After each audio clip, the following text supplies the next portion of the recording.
Yeah, DB? Oh, just cleaning out the deadwood. Okay. Look, Mr. Cannell, I just can't afford to be without work right now, not even for a day. I've got a mother and 2 kid sisters. More good luck telegrams. Well, you know how it is. I've just got to keep on working, see? Sorry, sister. I was sent down here to clean house. I told you I can't use your column anymore. It's lavender and no lace. Send those other people in. I'll tell you what I'll do. I get $30 a week. I'll take 25, 20 if necessary. I'll do anything you say. It isn't the money. We're after circulation. What we need is fireworks. People who can hit with sledgehammers. Start arguments. Oh, I can do that. I know this town inside out. Oh, give me a chance, All please. right, come in. Cashier's got your check. Who are these people? Gibbs, Frawley, Cunningham, Giles. Hey, you sister. Don't forget to get out your last column before you pick up your check.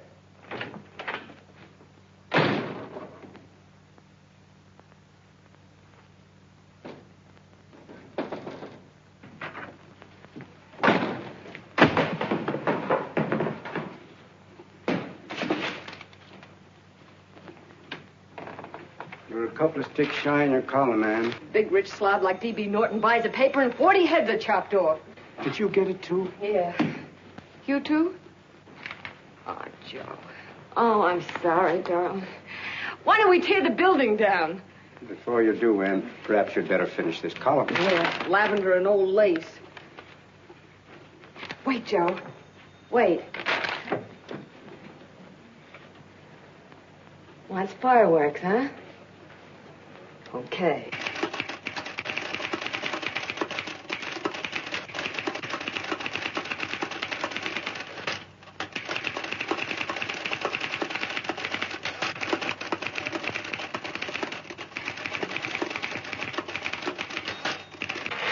Here. Below is a letter which reached my desk this morning. It's a commentary on what we laughingly call a civilized world. Dear Miss Mitchell, 4 years ago I was fired out of my job. Since then I haven't been able to get another one. At first I was sore at the state administration because it's on account of the slimy politics here we have all this unemployment. But in looking around, it seems the whole world's going to pot. So in protest, I'm going to commit suicide by jumping off the City Hall roof. Signed, a disgusted American citizen, John Doe. Editor's note, if you ask this column, the wrong people are jumping off the roofs. Hey, Ann, this is the old fakeroo, isn't it? Never mind that, Joe. Go ahead. Sorry.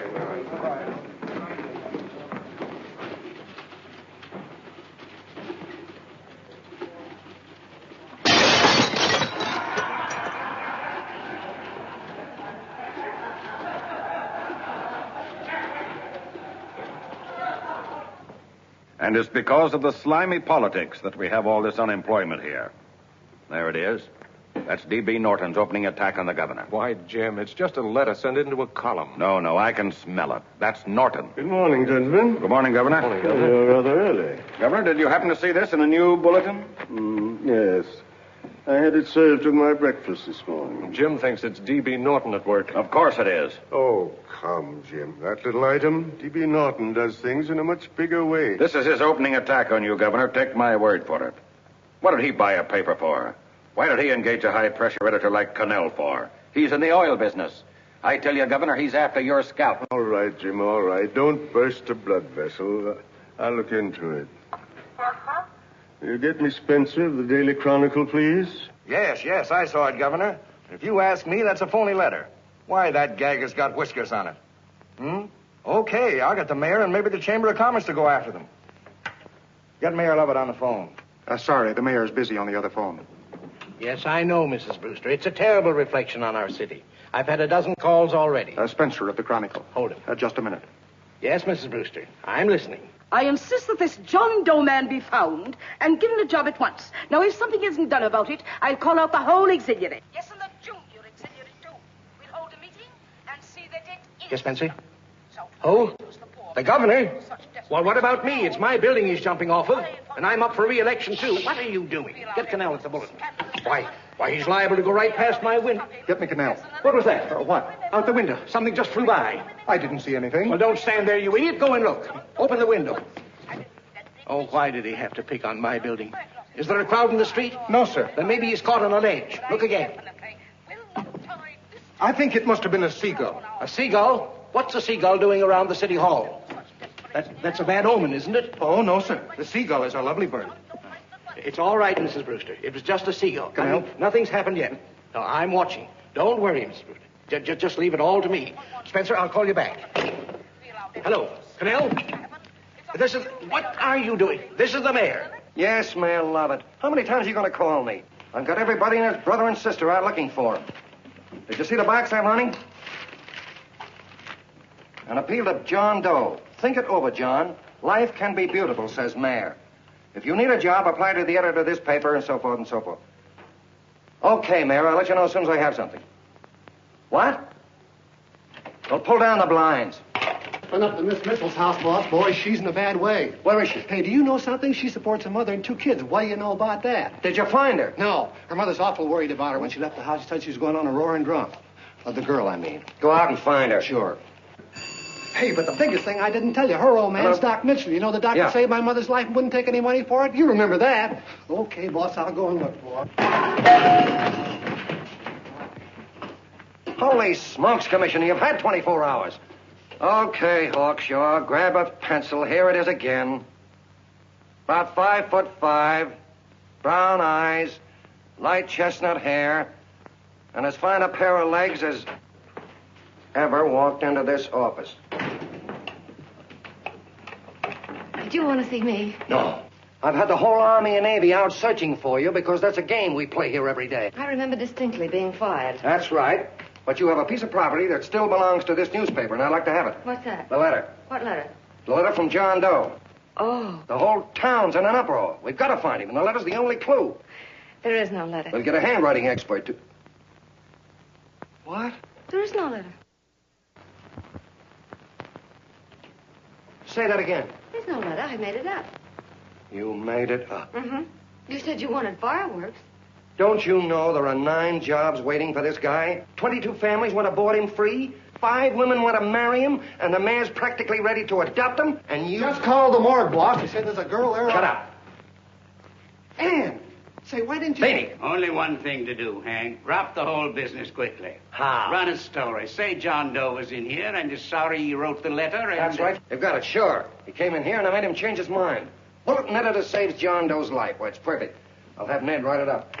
Oh, Ned, I got a story I want you to... Wait a minute. Listen, you great, big, wonderful genius of a newspaper man. You came down here to shoot some life into this dying paper, didn't you? Well, the whole town's curious about John Doe, and boom, just like that, you're going to bury him. There's enough circulation in that man to start a shortage in the ink market. In what man? John Doe. What John Doe? John Doe, the one I made up. Look, genius. Now, look. Suppose there was a John Doe and he walked into this office. What would you do? Find him a job and forget about the whole business, I suppose, huh? Not me. I'd make a deal with him.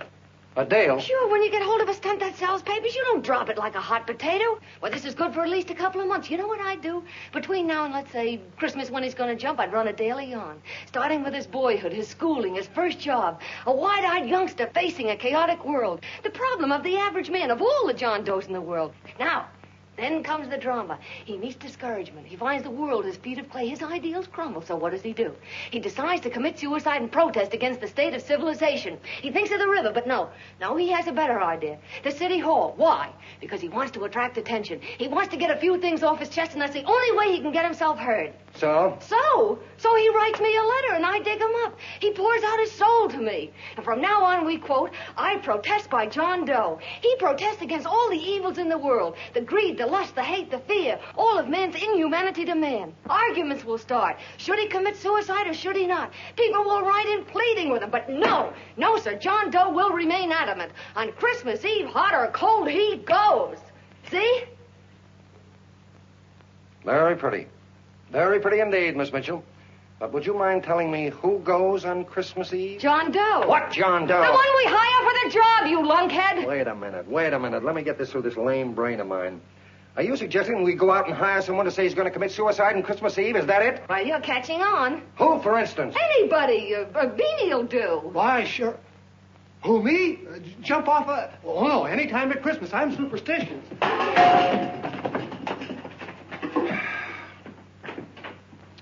Miss Bishop, do me a favor. Will you go on out and get married and have a lot of babies, but Stay out of newspaper business. Better get that story in, Hank. It's getting late. You're supposed to be a smart guy. If it was raining $100 bills, you'd be out looking for a dime you lost someplace. Holy smokes, wasting my time listening to this mad woman. Look, Chief, look at the Chronicle. It's running on John Doe. They say it's a fake. Why, they're no good. The John Doe story, amateur journalism. It's probably phony. It's a wonder anyone is taking it serious. What do you think of those guys? That's fine. That's fine. Now fall right into their laps. Go ahead. Say John Doe walked in and called the whole thing off. You know what that's going to sound like on top of this. That's all, Ned. Thank you. All right. Amateur journalism, huh? Why, that bunch of sophomores, I can teach them more about... Hey, boss, get a load of this. What? Look. What do they want? They all say they wrote the John Doe letter. Yeah, oh, they all wrote the letter. Tell them all to wait. Look, Mr. Cannell, one of those men is your John Doe. They're desperate and will do anything for a cup of coffee. Pick one out and you can make the Chronicle eat their words. I'm beginning to like this. If you ask me, Hank, you're playing around with dynamite. No. The gal's right. We can't let the Chronicle get the laugh on us. We've got to produce a John Doe now. Amateur journalism, huh? I'll show those guys. Sure, and there's no reason for them to find out the truth either, because, naturally, I won't say anything. Okay, sister, you get your job back. Plus a bonus. What bonus? Oh, the bonus of $1,000 the Chronicle was going to pay me for this little document. You'll find it says that I, Ann Mitchell, hereby certify that the John Doe letter was created by me. I can read. Sorry. You think this is worth $1,000, do you? Oh, the Chronicle would consider it dirt cheap. Packs everything, including a gun. Okay, sister, you got yourself a deal. Now let's take a look at the candidates. The one we pick has got to be the typical average man. Typical American that can keep his mouth shut. Show me an American who can keep his mouth shut and I'll eat him. Okay, Beanie, bring him in one at a time.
Did you write that letter to Miss Mitchell?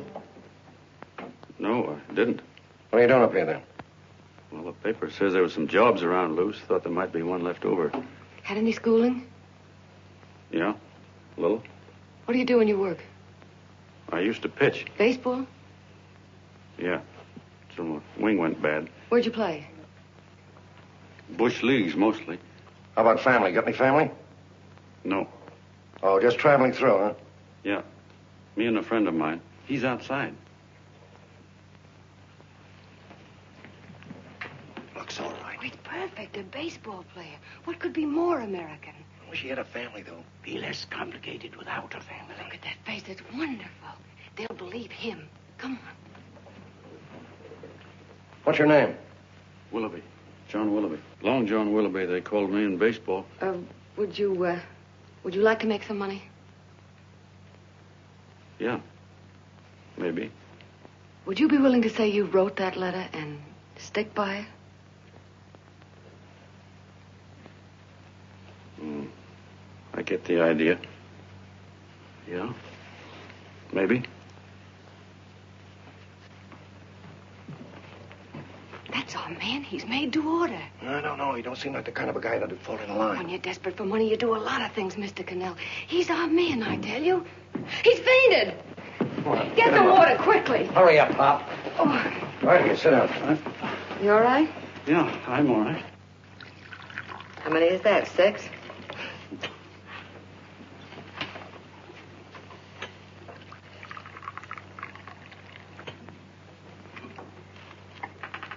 Pretty hungry, weren't you? this John Doe business is batty, if you ask me. Well, nobody asked you. Trying to improve the world by jumping off buildings.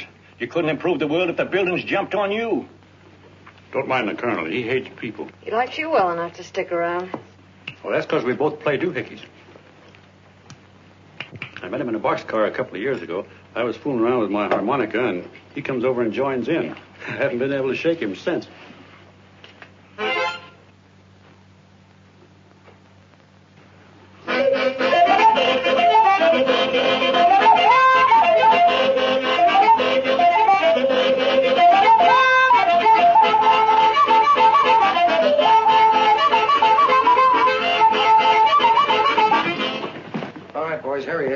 No, you can't take pictures of him like that, eating a sandwich and with a beard.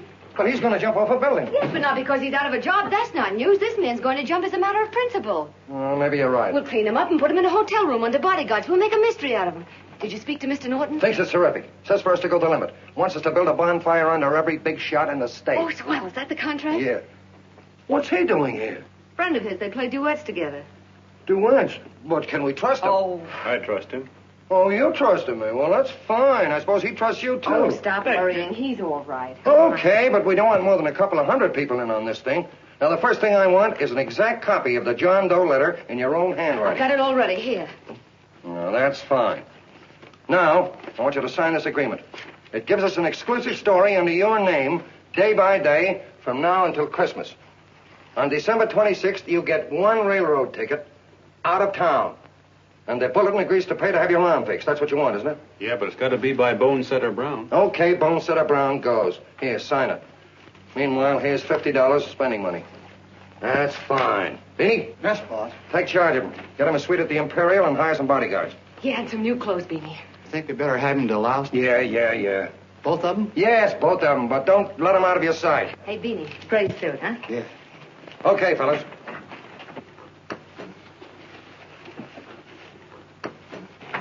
Take it easy, John Doe.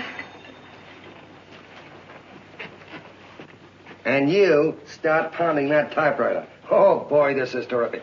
No responsibilities on our part, just statements from John Doe, and we can blast our heads off. Before you pop too many buttons, don't forget to make out that check for 1,000. Okay, fellas, now let me see. You sit outside the door. Nobody comes in. See, you two fellas sit in here. Hey, pretty nifty, huh? You ain't going to get me to stay here. Sure you are. No, sir. That spot under the bridge where we slept last night's good enough for me. Say, what'll I do with this baggage? Go stick him in the bedroom. Give me mine. I ain't staying. You know, we were headed for the Columbia River country before all this John Doe business came up. You remember that, don't you? Sure, I remember. Say, your ears popped coming up in the elevator. Mine did. All along, John. I tell you, it's no good. You're going to get used to a lot of stuff that's going to wreck you. Why, that $50 in your pocket's beginning to show up on you already. And don't pull that on me, neither. Stop worrying, Colonel. I'm going to get my arm fixed out of this. Hey, here's some cigars the boss sent us. Have one. Hey, Help cigar. yourself. No.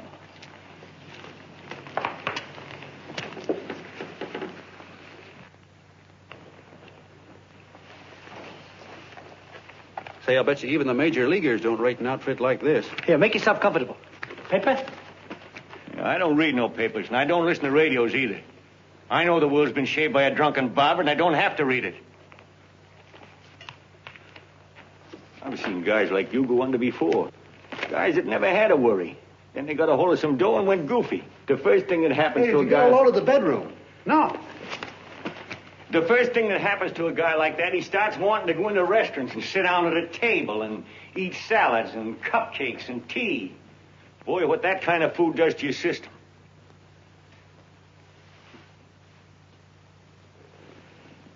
The next thing the dope wants is a room.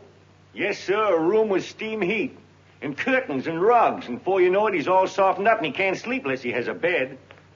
Hey, stop worrying, Colonel. $50 ain't going to ruin me. I've seen plenty of fellas start out with $50 and wind up with a bank account. Hey, what's the matter with the bank account anyway? And let me tell you, Long John, when you become a guy with a bank account, they got you. Yes, sir, they got you. Who's got him? The helots. Who? Hey, there's the City Hall tower I was supposed to jump off of. It's even higher than this. Who's got him? The helots. Woo! Hey, wait a minute. You're not supposed to jump on Christmas Eve. Do you want to get me in a jam? If it's going to get you in the jam, we'll do you a favor. I won't jump. And when they got you, you got no more chance than a road rabbit. Hey, who'd you say was going to get him? Say, is this one of those places where you ring if you want something? Yeah, just use the phone. Boy, I've always wanted to do this. Hey, Doc, look. Look, Doc. Give me that again, will you? Who's going to get him? The helots. Who are they?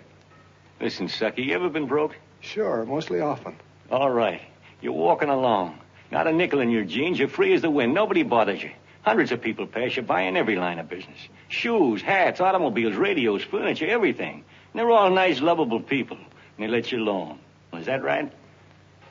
Then you get a hold of some dough, and what happens? All those nice, sweet, lovable people become helots. A lot of heels. They begin creeping up on you, trying to sell you something. They get long claws, and they get a stranglehold on you. And you squirm, and you duck, and you holler, and you try to push them away, but you haven't got a chance. They got you. First thing you know, you own things. A car, for instance. Now your whole life is messed up with a lot more stuff.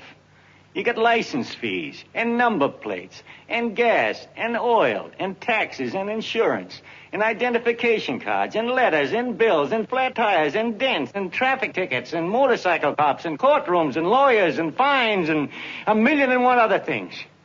And what happens? You're not the free and happy guy you used to be. You gotta have money to pay for all those things. So you go after what the other fellas got. And there you are. You're a helot yourself.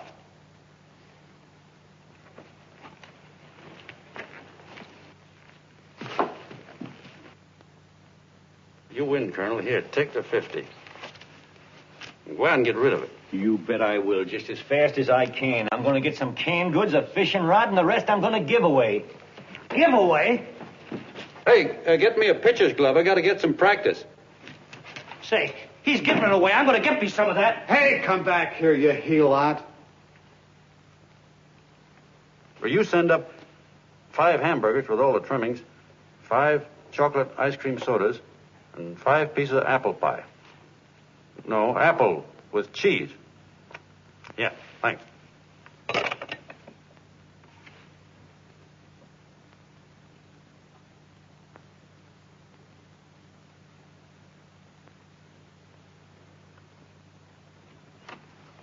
Hello there. Well, well. If it isn't the man about town. All set, Miss Anne. Oh, yes.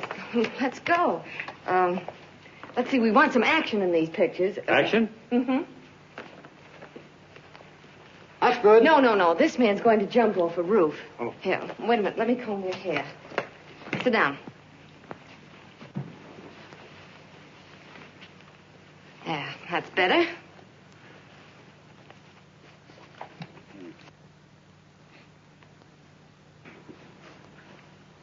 You know, he's got a nice face, hasn't he? Yeah, he's pretty. Here, sit down. Quiet, egghead. All right, now a serious expression. Can't. I'm feeling too good. Oh, come on now. This is serious. You're a man disgusted with all of civilization. With all of it? Yes, you're sore at the world. Come on now. Oh, crabby guy, huh? Yeah. No.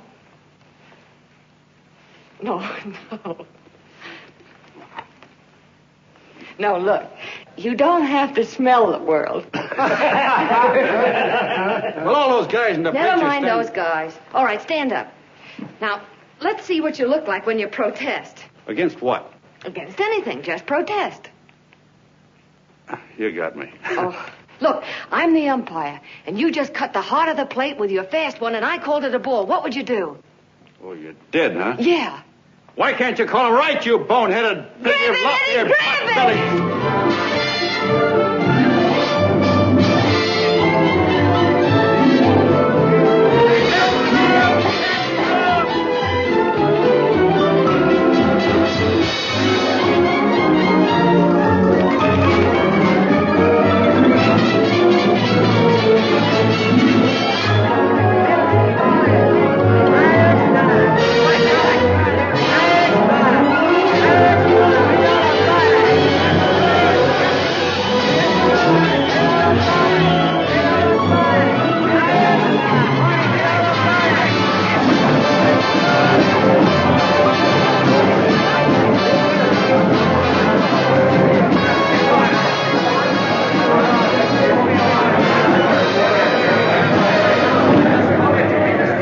I don't care whose picture they're publishing. I still say that this John Doe person is a myth, and you can quote me on that. And I'm going to insist on his being produced for questioning. You know as well as I do that this whole thing is being engineered by a vicious man with a vicious purpose, Mr. D.B. Norton.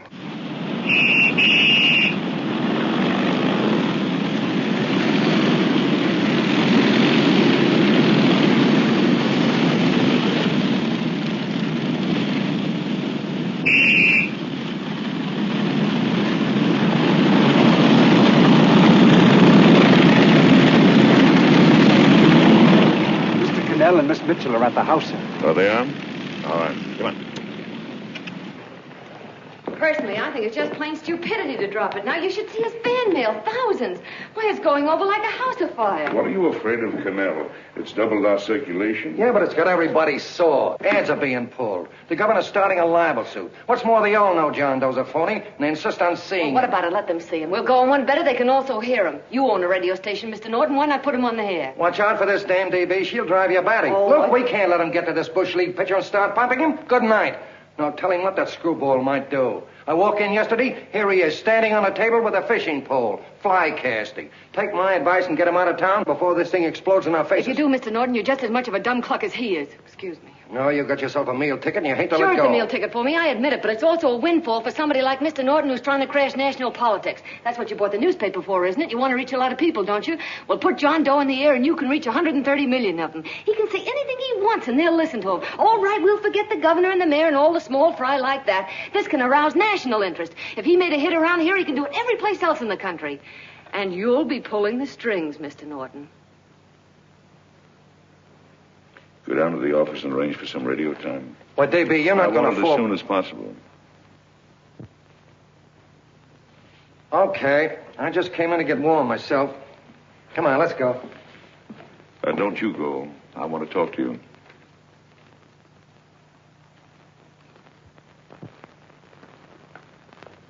Sit down.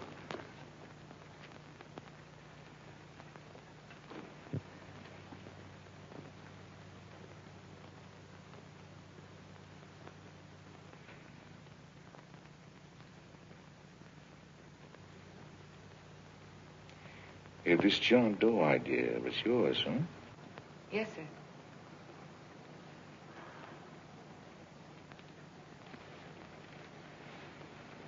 How much money do you get? $30. $30. Well, what are you after? I mean, what do you want? A journalistic career? Money. Money? Well, I'm glad to hear somebody admit it. Do you suppose you could write a radio speech that would put that fellow over? Oh, I'm sure I can. Do it, and I'll give you $100 a week. $100? That's only the beginning. You play your cards right, and you'll never have to worry about money again. Oh, I knew it. Hello. Hello. Whenever there's a pretty woman around. This is my nephew, Ted Sheldon, Miss Mitchell. How do you do? How do you do? All right, Casanova, I'll give you a break. See that Miss Mitchell gets a car to take her home. Always reading my mind, aren't you? Thank you very much for everything. And Miss Mitchell, I think from now on you'd better work directly with me. Yes, sir.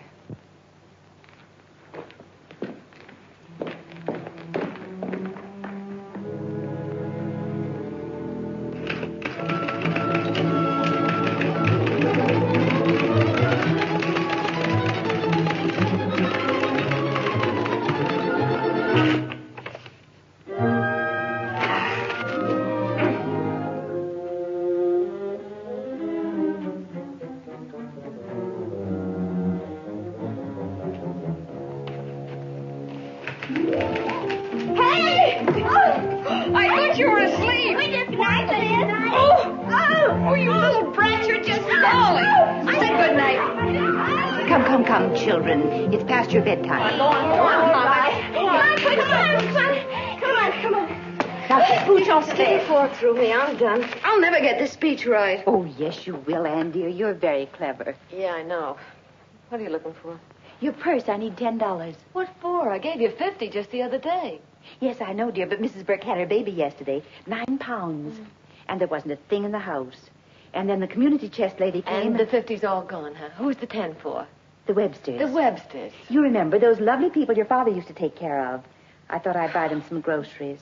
Oh, Anne, dear, it's a shame those... You're marvelous, Ma. You're just like Father used to be. Do you realize a couple of weeks ago we didn't have enough to eat ourselves? Well, yes, I know, dear, but these people are in such need. And we have plenty now. If you're thinking of that $1,000, forget it. It's practically all gone. We owed everybody in town. Now, you just got to stop giving all your money away. Oh, Anne, dear. Oh, I'm sorry, Ma. Oh, don't pay any attention to me. I guess I'm just upset about all this.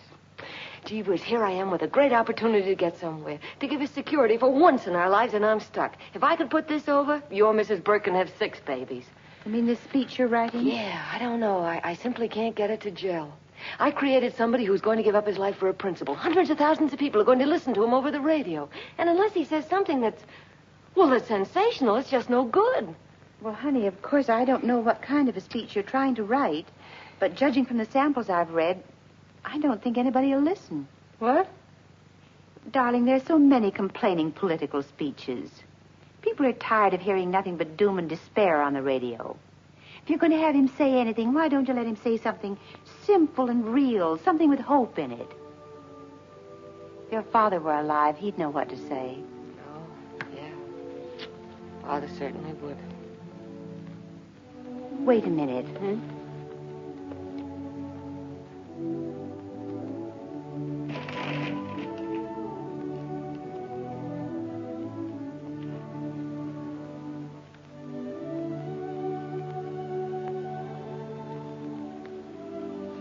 That's your father's diary, Anne. Father's... I never knew he had a diary. There's enough in it for 100 speeches. Things people ought to hear nowadays. You be careful of it, won't you, dear? It's always helped to keep your father alive for me. You bet I will, Ma. Wait a minute. John Doe don't want to sign no autographs. Well, what does he do all day? What does he do all day? He's writing out his memories. Sorry, lady, you can't see Mr. Doe. He wants to be alone. No, he just sits around all day and commutes with himself.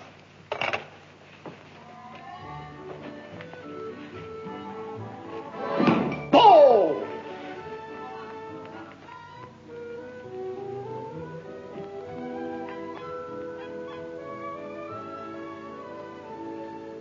I don't know how you're going to stand it around here till after Christmas. I'll bet you ain't heard a train whistle in 2 weeks.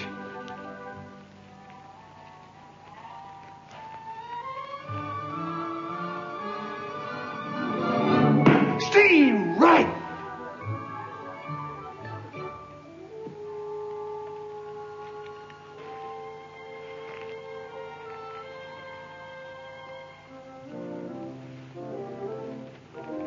I know why you're hanging around.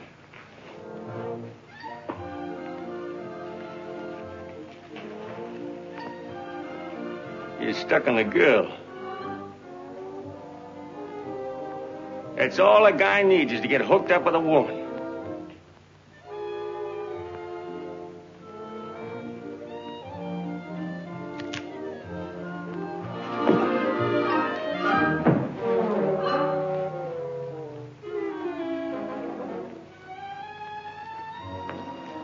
What was that, a single? First baseman dropped the ball. Butterfingers. Tough luck, pal.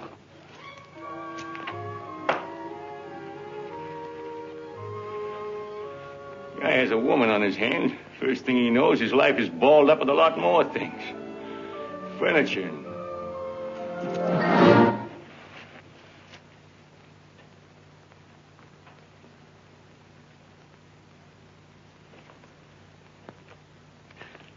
Did you get him? You're out. Swell. What's this, the end of the 8th? 9th.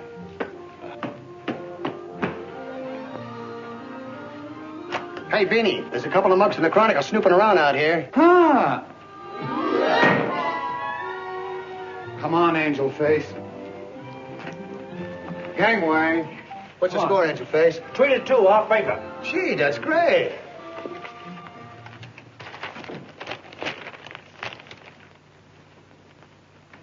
Hey, you got swell form there. Must have been a pretty good pitcher. Pretty good. Say, I was just about ready for the major leagues when I chipped a bone in my elbow.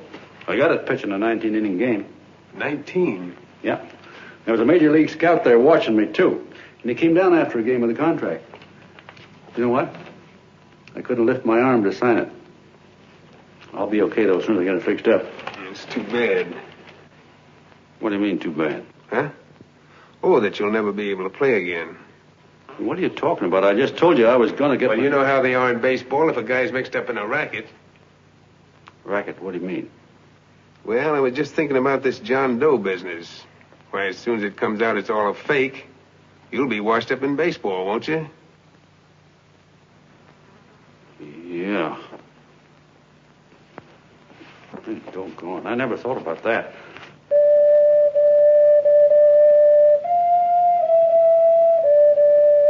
Gosh.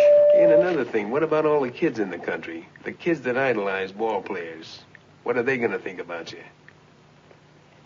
Yeah. Hey, Colonel. Did you hear that? I gotta figure some way out of this thing. The elevators are still running. I know one way you can do it. How? Well, when you get up there on the radio, all you have to do is to say the whole thing's a frame-up.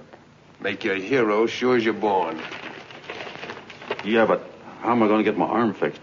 Well, that's a cinch.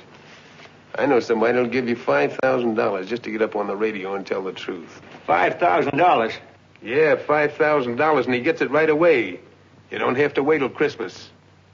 Look out, Long John. They're closing in on you. Say, who's putting up this dough? Fellow runs the Chronicle. Here's the speech you make, and it's all written out for you. $5,000. Holy mackerel, I can see the helots coming, the whole army of them. It's on the level.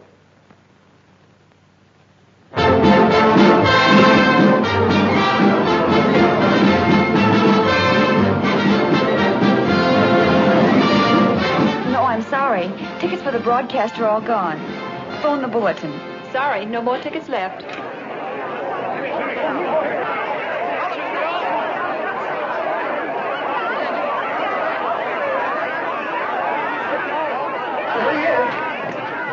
Hello, John. All set for the big night?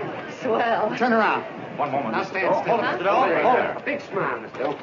Doe. Okay, Jeannie, that's all. Take him out. Now, look, John, here's the speech. It's in caps and double spaced. You won't have any trouble reading it. Not nervous, are you? No. Of course not. He wouldn't be. Who? John Doe, the one in there. Hey, don't let your knees rattle. It picks up on the mic. Oh, Beanie, you needn't be nervous, John. All you have to remember is to be sincere. Pick up that phone, Miss Mitchell. It's for you. Okay. Hello? Yes, Mother.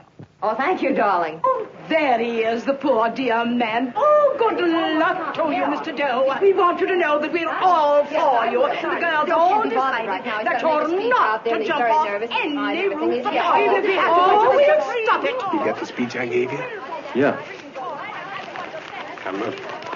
I'll give this money to the colonel just as soon as you get started. We'll have a car waiting at the side entrance for you. Okay. How'd you get in here? Huh? Oh, I just came in to wish him luck. Come on, out. Mother says good luck, too. John, when you read that speech, please believe every word of it. He's turned out to be a wonderful person, John. Who? John Doe, the one in the speech. Oh. You know something? I've actually fallen in love with him. All right, there he is, sister. Now, come on, plenty of both. What's the idea? No, that's too much. That's not so much. Come on, that's it. Oh, this is no time for cheap publicity, Mr. Cannell. Listen, if that guy lays an egg, I want to get something out of it. I'm getting a Jane Doe ready. Oh, come on. Here. Will you, fellas? Give me a All right, chance. that's I enough. have to ready. Just one more, will you, That's please? fine, honey. You go ahead. All right, I After need you've one been more. doing it. Go ahead. How you doing? Oh. All right, Benny, bring him in. Holy smoke, a half a helot. There you are, boss, just like you ordered. Symbols of little people. Okay, get him up. All right, young fella. This is ridiculous, Mr. Cannell. Come on, give me a chance. The man's on the air. Come on, shot. Oh, fellas, I told you could have all the pictures you want. No, come on, ask. You can have a... Come on, that's right. Afterwards, you can get all the pictures you want. Thank you very much. Come on, will you? Afterwards, that's right. Come on, Snooks, you better bail out. Okay, goodbye, Mr. Doe. Beanie. All right. Better get ready. 1 minute to go. Wow, 1 minute to go. The score is nothing to nothing. Now, please, John, you won't let me down, will you? Will you? Of course you won't. If you'll just think of yourself as the real John Doe. Listen, everything in that speech are things a certain man believed in. He was my father, John. And when he talked, people listened. And they listened to you, too. Funny. You know what my mother said the other night? She said to look into your eyes, that I'd see Father there. Hey, what do you say? Okay, we're coming. Come on. Now, listen, John, you're a pitcher. Now get in there and pitch. Good luck. Give him room. Let him through. Come on.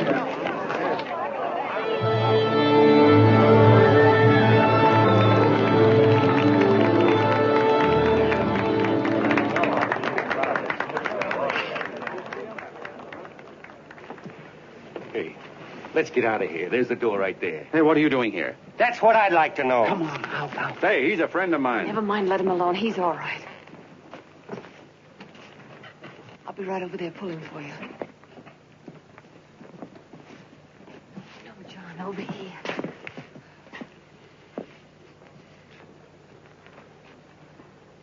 Stand by.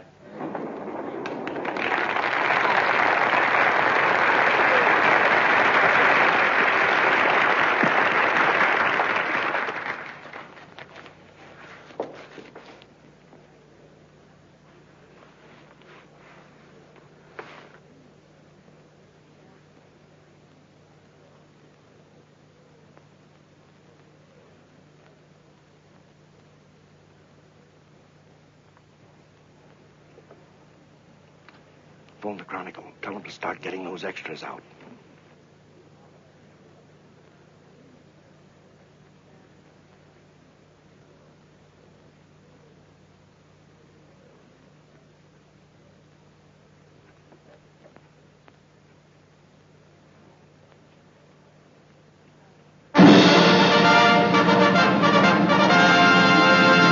And good evening, ladies and gentlemen. This is Kenneth Fry speaking for the New Bulletin. Tonight we give you something entirely new and different. Standing beside me is the young man who has declared publicly that on Christmas Eve he intends to commit suicide, giving as his reason, quote, "I protest against the state of civilization," end quote. Ladies and gentlemen, the New Bulletin takes pleasure in presenting the man who is fast becoming the most talked of person in the whole country, John Doe.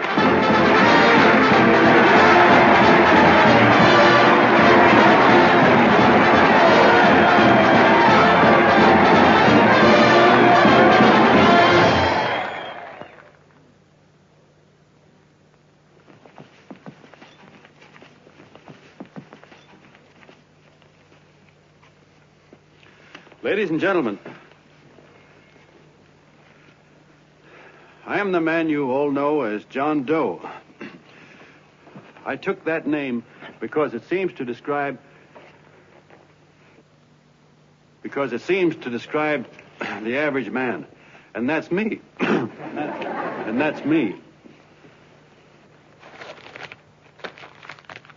Well, it was me before I said I was going to jump off the city hall roof at midnight on Christmas Eve. Now I guess I'm not average anymore. Now I'm getting all sorts of attention. From big shots, too. We've been double-crossed. The mayor and the governor, for instance. They don't like those articles I've been writing. You're an imposter, young fella. That's a pack of lies you're telling. Who wrote that speech for you? Penny, come on. Hey, Penny.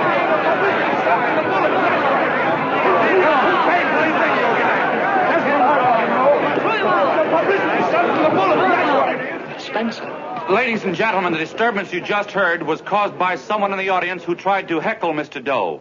The speech will continue.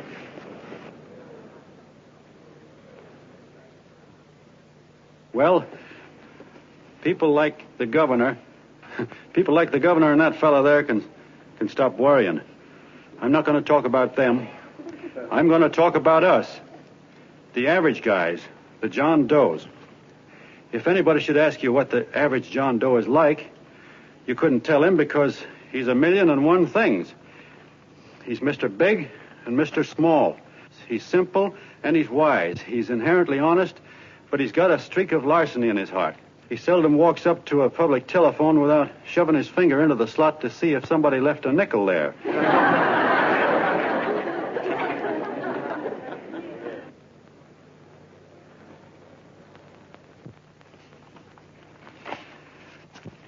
He's the man the ads are written for. He's a feller everybody sells things to. He's Joe Dokes, the world's greatest stooge and the world's greatest strength.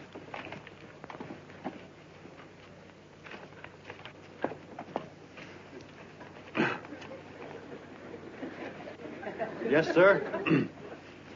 Yes, sir, we're a great family, the John Does. We're the meek who are supposed to inherit the earth. You'll find us everywhere. We raise the crops, we dig the mines, work the factories, keep the books, fly the planes, and drive the buses. And when a cop yells, "Stand back there, you," he means us, the John Does. What kind of a speech is that? Didn't you read it? We've existed since time began. We built the pyramids. We saw Christ crucified, pulled the oars for Roman emperors, sailed the boats for Columbus, retreated from Moscow with Napoleon, and froze with Washington at Valley Forge. Yes, sir. We've been in there dodging left hooks since before history began to walk. In our struggle for freedom, we've hit the canvas many a time, but we always bounce back because we're the people, and we're tough.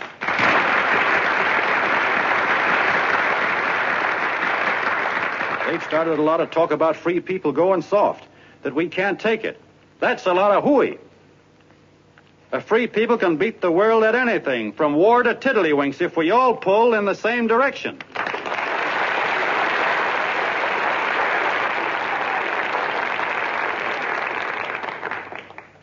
I know a lot of you are saying, "What can I do? I'm just a little punk. I don't count." Well, you're dead wrong. The little punks have always counted, because in the long run, the character of a country is the sum total of the character of its little punks.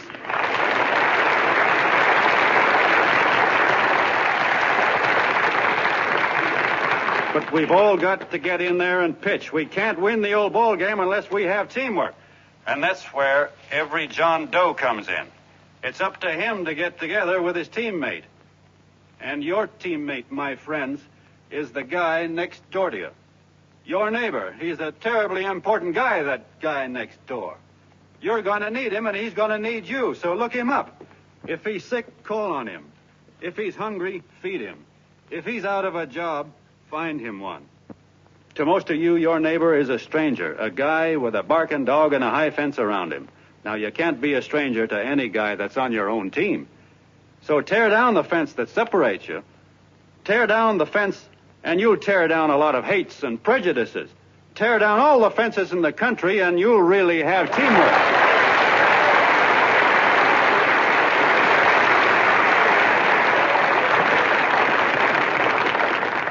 I know a lot of you are saying to yourselves, "He's asking for a miracle to happen. He's expecting people to change all of a sudden." Well, you're wrong. It's no miracle. It's no miracle because I see it happen once every year, and so do you. At Christmas time. There's something swell about the spirit of Christmas, to see what it does to people, all kinds of people. Now, why can't that spirit, that same warm Christmas spirit, last the whole year round? Gosh, if it ever did, if each and every John Doe would make that spirit last 365 days out of the year, we'd develop such a strength, we'd create such a tidal wave of goodwill that no human force could stand against it. Yes, sir, my friends. The meek can only inherit the earth when the John Does start loving their neighbors.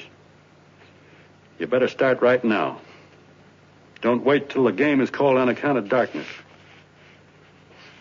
Wake up, John Doe. You're the hope of the world.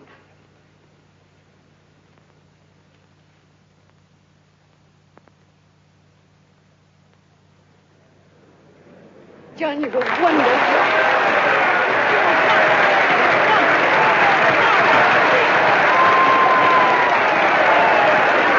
Let's get out of here. Now you're talking.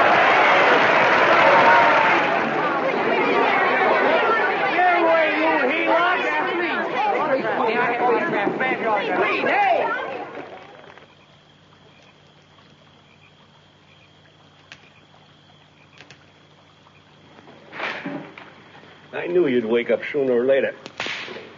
Boy, am I glad we got out of that mess. I had the $5,000 sewed up. Could have been on my way to old Doc Brown. You're a pitcher, John, she says. Now, go in there and pitch. What a sucker. Yeah, she's a heel-lot just like the rest of us. Lucky you got away from her. What was I doing up there making a speech anyway? Me, huh? Geez, the more I think about it, the more I could... Tear down all the fences. Why, if you tore one picket off of your neighbor's fence, he'd sue you.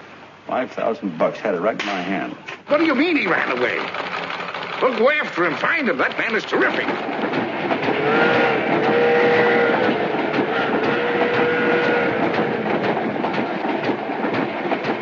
Columbia River, here we come.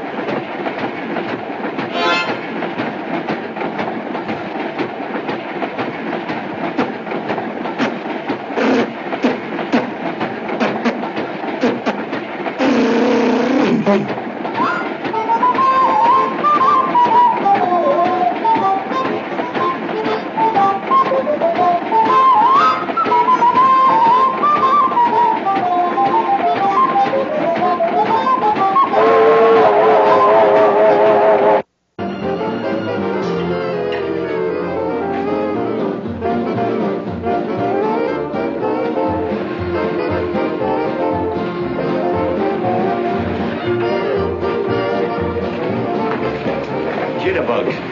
Yeah. Say, how much money we got left? 4 bits. Better make it donuts, huh? Yeah.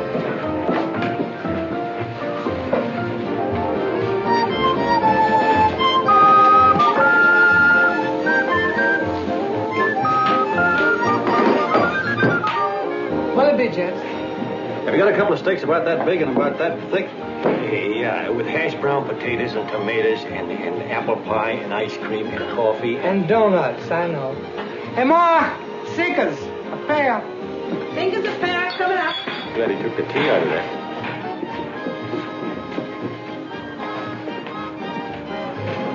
Hey, look. Join the John Doe Club. John Doe Club.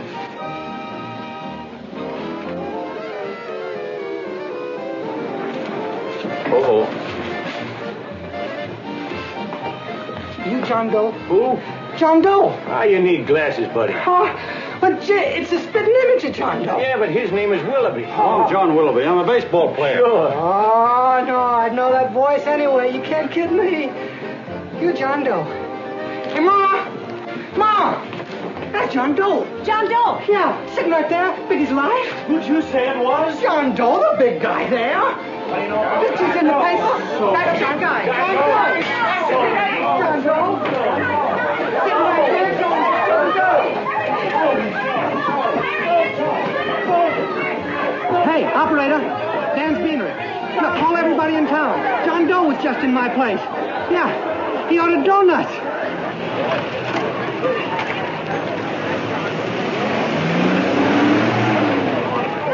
John Doe. Let's see John Doe. Come on. John Doe. We're all neighbors. And my office is packed like a sardine box. What does John Doe look like, Mr. Mayor? Oh, he's one of those great big outdoor type men. No, you can't see him. You didn't vote for me the last time. Shame on you. What are you doing here? Get off my front porch anyhow. Mr. Norton come yet? Oh, well, I wonder where he's at. What's keeping him? He should have been here 15 minutes ago. Oh, there he comes now. Now, everybody on your dignity.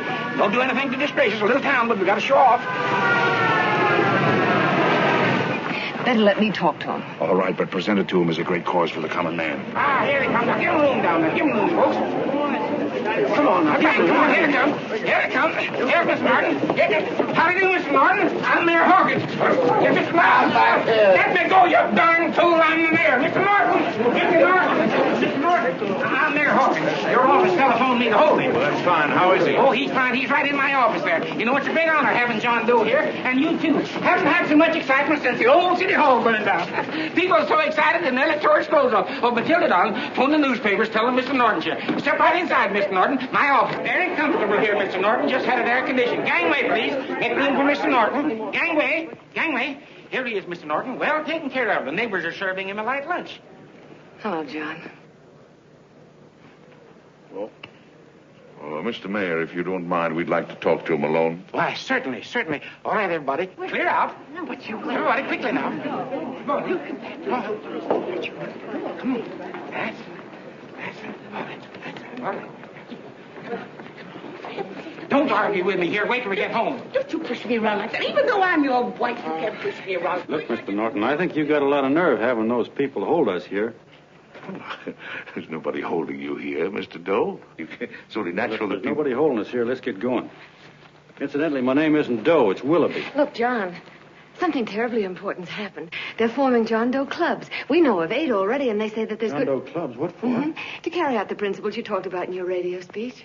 I don't care what they're forming. I'm on my way, and I don't like the idea of being stopped either. Oh, but you don't know how big this thing is. You should see the thousands of telegrams we've received and what they're saying about you. Look, it started as a circulation stunt, didn't it? Well, you got your circulation. Now, why don't you let me alone? Oh, it started as a circulation stunt, but it isn't anymore. Mr. Norton wants to get back of it and sponsor John Doe clubs all over the country. He wants to send you on a lecture tour. Me? Uh-huh. Well, certainly, with your ability to influence people, it might grow into a glorious movement. Say, let's get something straight here. I don't want any part of this thing. If you got an idea I'm going around lecturing the people, why, you're crazy. Baseball's my racket, and I'm sticking to it. Come on, Colonel, let's get out of here. John, Please. I just got rid of one crowd. But please, Mr. Mayor, tell him the John Doe Club wants to talk to him. Let them in, Mr. Mayor. Let them come in. Okay, folks, but remember your manners. No stampeding. Walk slow, like you do when you come to pay your taxes.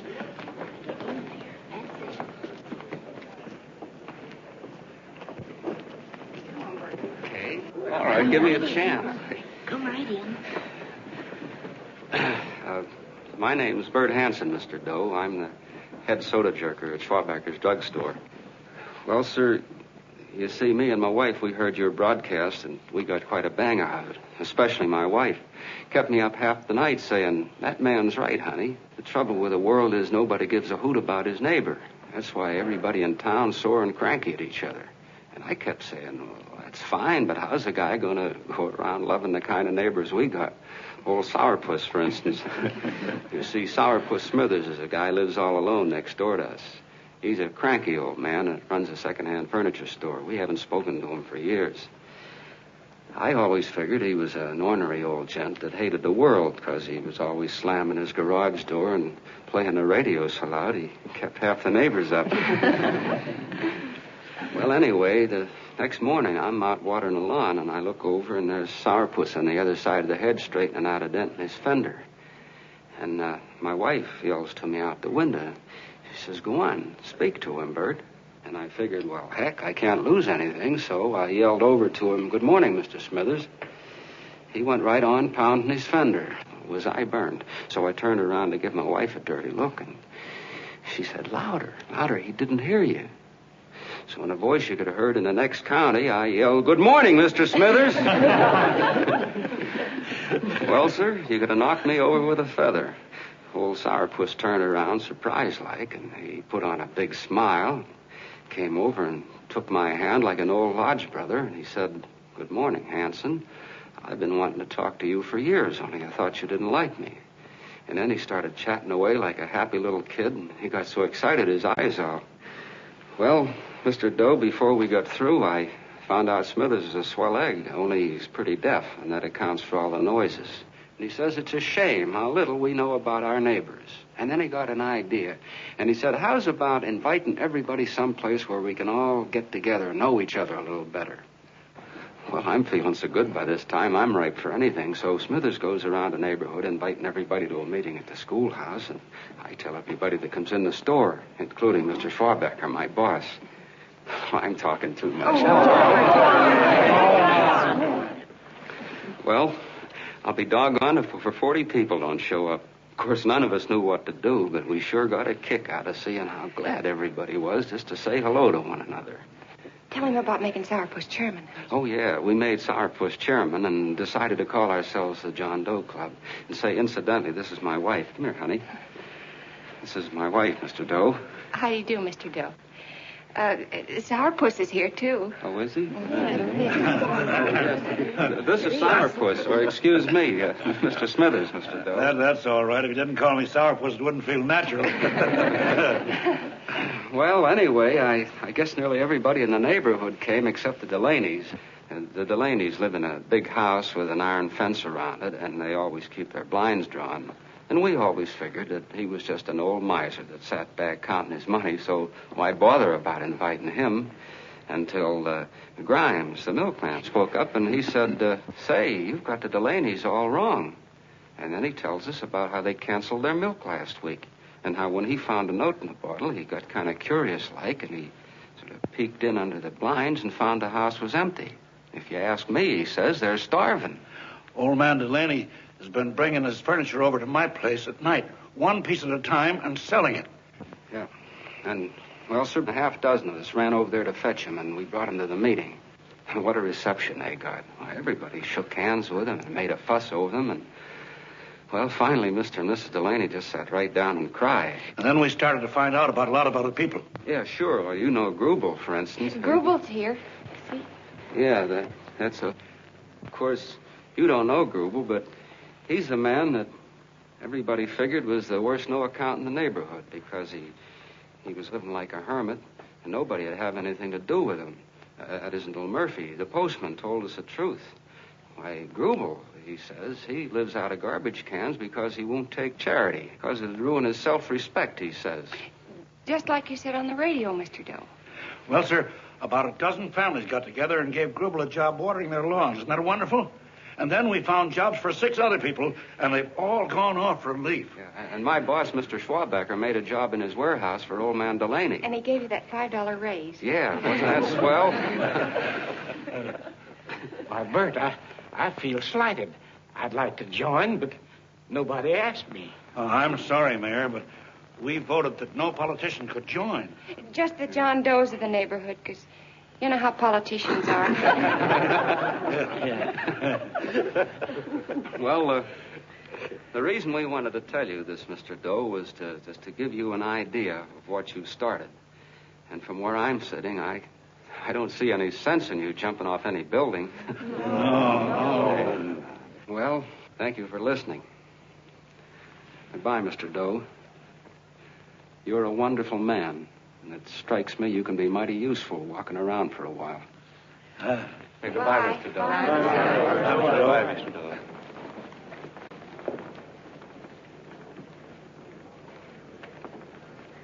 I'm Mrs. Delaney, Mr. Doe. And God bless you, my boy.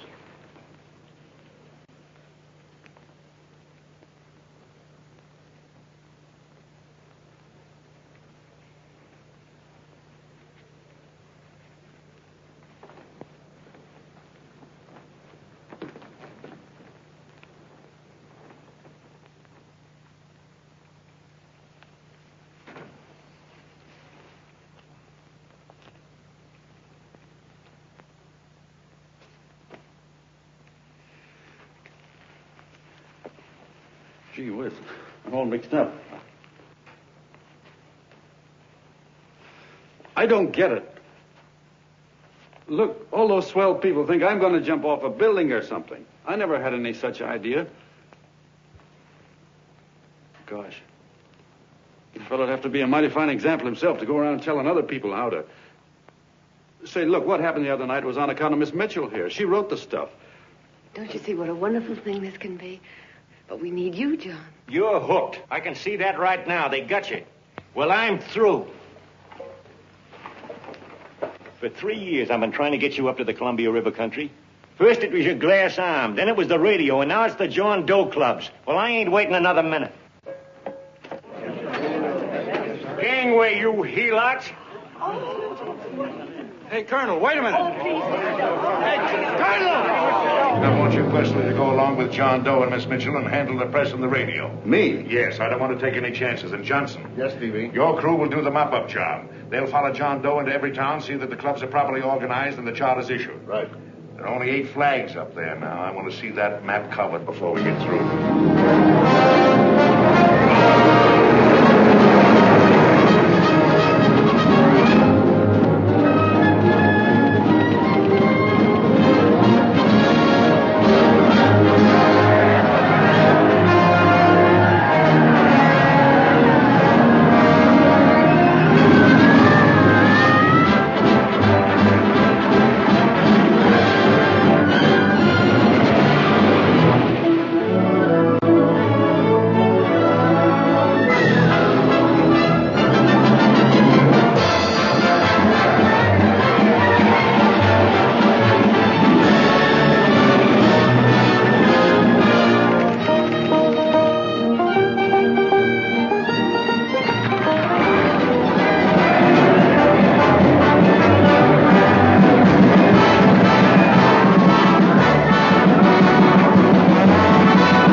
hands, I'd understand it. But the John Does ask for nothing. People are going off relief. If this keeps up, I'll be out of a job. As soon as it gets strong enough, we'll find out what John Doe wants. 30 every Thursday. 60 at 60. Who knows what? I'm sorry, boss. They just won't let anybody talk politics to them. It's crazy. We've got to get to them. They represent millions of voters.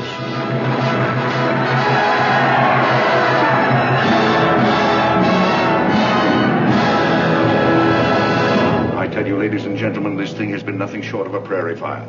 We've received so many applications for charters to the John Doe clubs, we haven't been able to take care of them. I'd hate to have that many pins stuck in me. This John Doe convention is a natural. It's going to put our city on the map. Why, over 2,400 John Doe clubs are sending delegates. Can you imagine that? You, Mr. Mayor, will be the official host. You will make the arrangements for decorating the city, parades, and a reception for John Doe when he gets home. And don't wear your high hat. No high hat? No high hat. And from you, Cannell, I want a special John Doe edition every day until the convention is over. And now, if you will, please step into the outer office and look your prettiest because there are photographers there to take pictures of this committee. Don't worry, DB. Everything will be taken care of. Isn't it all too wonderful? Gather down here in a nice group. I'll get a nice picture of you. Oh, Mr. Mayor, would you step down in front row, please? You ladies get close to him. That's it. Well, I don't get it. Get what? Look, DB, I'm supposed to know my way around. This John Doe movement has cost you a fortune. Now, this convention is going to cost plenty. Well? Well, I'm stuck with 2 and 2, and I'm a sucker if I can make 4 out of it. Where do you come in? I'll have the satisfaction of knowing that my money has been spent for a worthy cause. I see. I better stick to running the paper, huh? I think maybe you better had. And Cannell, I'd like to have the John Doe contract, all the receipts for the money we advanced him, and the letter Miss Mitchell wrote, for which I gave her $1,000. Yes, sure. Well, we leave for the airport. Half an hour. Is that Johnny boy's room? Better hustle him up. He'll be ready on time. He's packing. Ah, good. Did you see his picture on the cover of Time? Yeah. I gotta give you credit, Annie girl. I've handled a good many big promotions in my time. Everything from a World's Fair to a channel swimmer. But this one has certainly got me spinning. And now a John Doe convention. Wow. Say, if you could only get him to jump off the City Hall roof on Christmas Eve, I'd guarantee you 500,000 people there. Charlie. Huh? What do you make of him? Oh, Johnny boy? Well, I don't know what angle you want, but I'll give it to you quick. Number 1, he's got great yokel appeal, but he's a nice guy. Number 2, he's beginning to believe he really wrote that original suicide letter that you made up. Number 3, he thinks that you're Joan of Arc or something. Yeah, I know. Number 4, well, you know what number 4 is. He's nuts about you. Yeah, it's running out of his ears. You left out number 5. We're all heels, me especially. Holy smoke. Come in.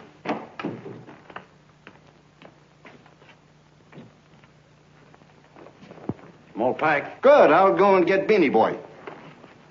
Okay, Charlie boy.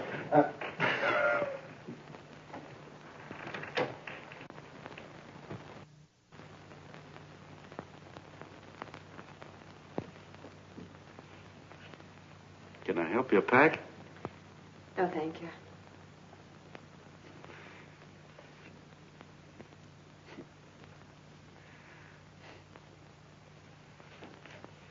You care if I sit down out here? No.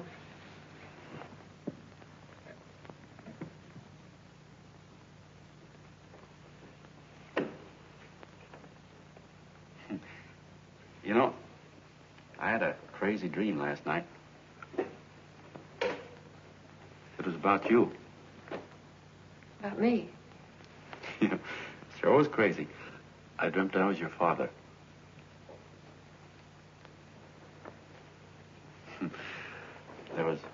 There was something I was trying to stop you from doing.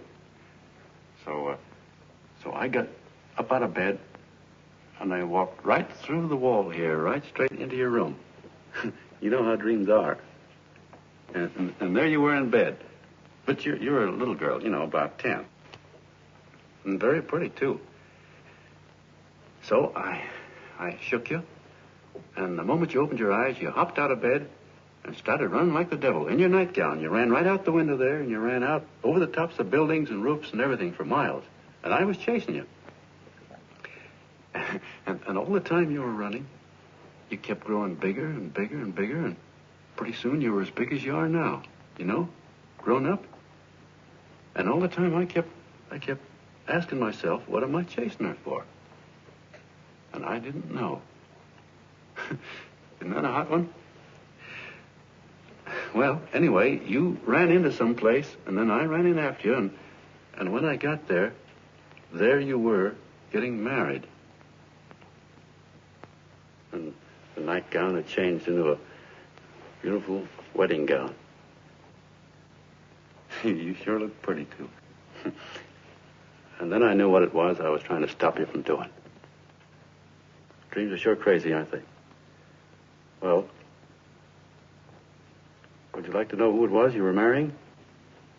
Oh, a tall, handsome Ubangi, I suppose.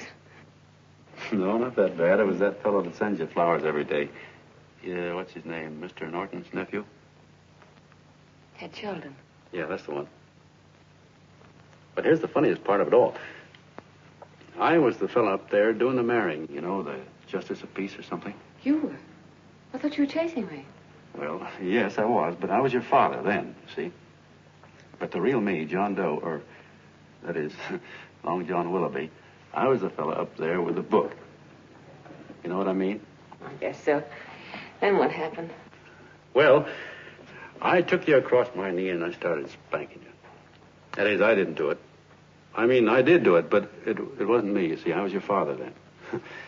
Well, I held you across my knee and I said, Annie, I won't allow you to marry a man that's just rich or that has his secretary send you flowers.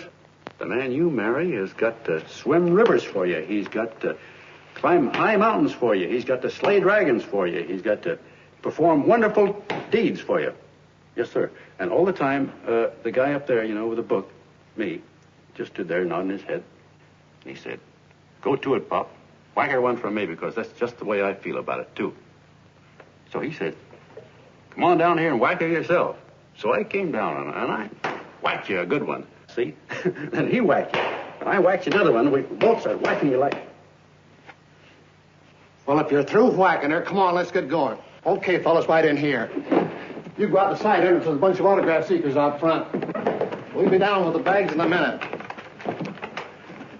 Come on, don't make a government project out of this. Hi, Benny. When's our plane take off again? Couple of minutes. How many people do you think we've talked to already? Outside the radio, I mean. Oh, I don't know. About 300,000. 300,000. What makes them do it, Ann? What makes them come and listen and get up their John Doe clubs the way they do? I've been trying to figure it out. Look, John, what we're handing them are platitudes. Things they've heard 1,000,000 times. Love thy neighbor, clouds have silver linings, turn the other cheek. It's just a... Yeah, I heard them 1,000,000 times, too, but there you are.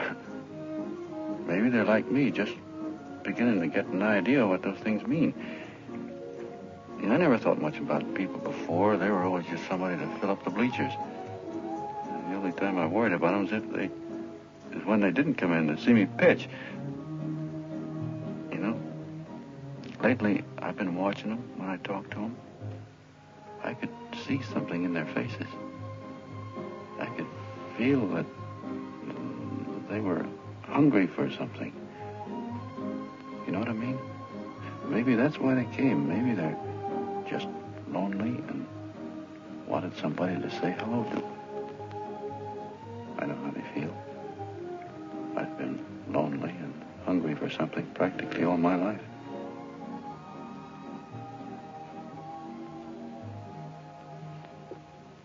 All aboard, folks.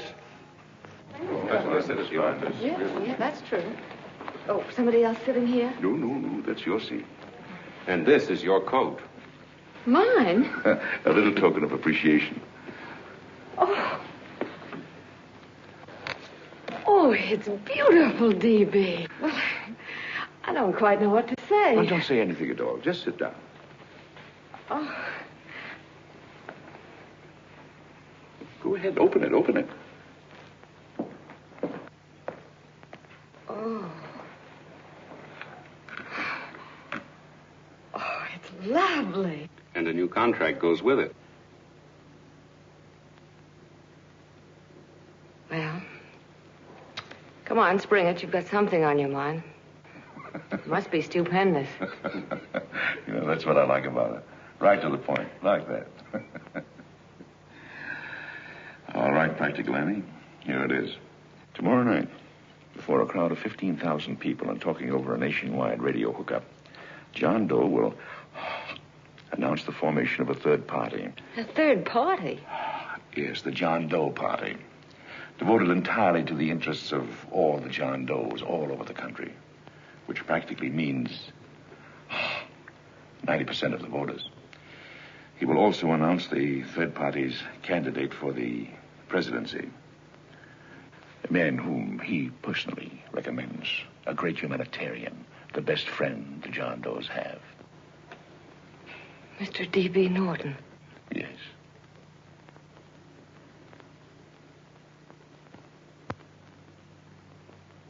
Wow.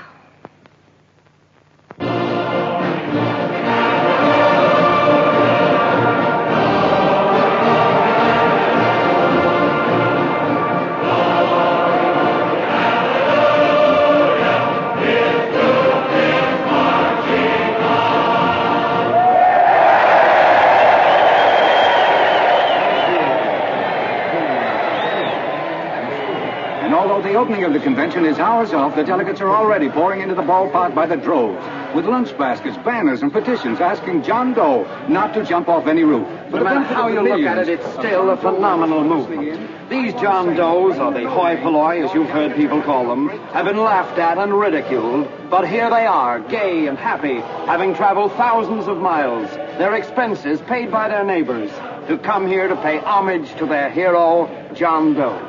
And in these days of wars and bombings, it's a hopeful sign that a simple idea like this can sweep the country. An idea based on friendliness, on giving and not taking, on helping your neighbor and asking nothing in return. And if a thing like this can happen, don't let any of your grumbling friends tell you that humanity is falling apart. This is John B. Hughes, signing off now and returning you to our main studio until 9 o'clock, when the convention will officially open. Oh, John, come in. Say, it's raining out a little. That's all right. It's good to see you. Sit down. Thanks.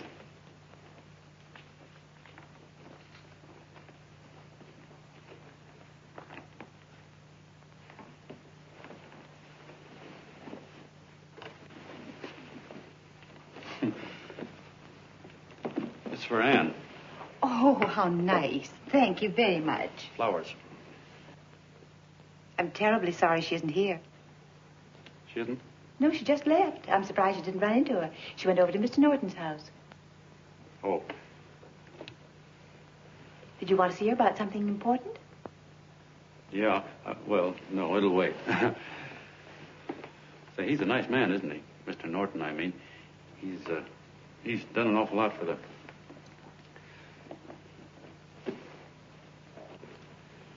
Well, say, my coat's pretty wet. I'm afraid I might have wet the couch a little.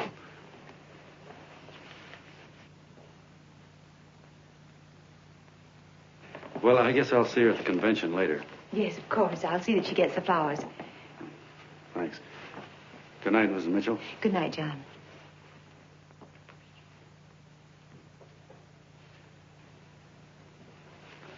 Say, Miss Mitchell, I'm kind of glad Anne isn't here. You see, I came over here hoping to see her alone, and kind of hoping I wouldn't, too, you know what I mean? There was something I wanted to talk to her about. But, well, it'll wait, I guess. Good night. Good night, John. Say, look, Mrs. Mitchell, have you ever been married? I'm sure you have. Gosh, that's pretty silly. But I guess you must think I'm kind of batty. Well, I guess I'd better be going at that. John, my husband said, I love you. Will you marry me? You did? What happened? I married him. Yeah, that's what I mean, see? It was easy as all that, huh? Uh-huh. Yeah, but look, Mrs. Mitchell. You know, I love Anne, and it's going to be awfully hard for me to say it. Because, well, you know, she's so wonderful. And, well, the best I ever was a Bush League pitcher. And, you know, I think she's in love with another man. The one she made up. You know, the real John Doe. Well, that's pretty tough competition. I bet you he'd know how to say it all right.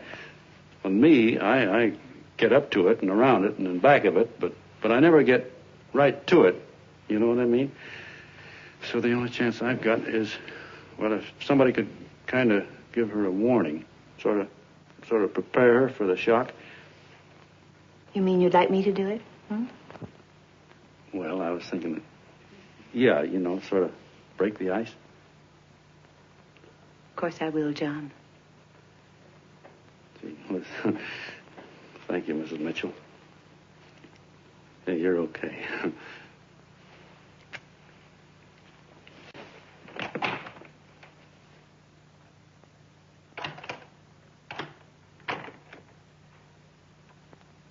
This John Doe meeting is going to be one of the biggest things that ever happened. Why, they're coming from all over. Trains, boxcars, wagons. Look out! Hello, bodyguards. Hey, had your dinner yet? Not yet. Oh, that's all right. No, go ahead and have your dinner. Wait a minute, John.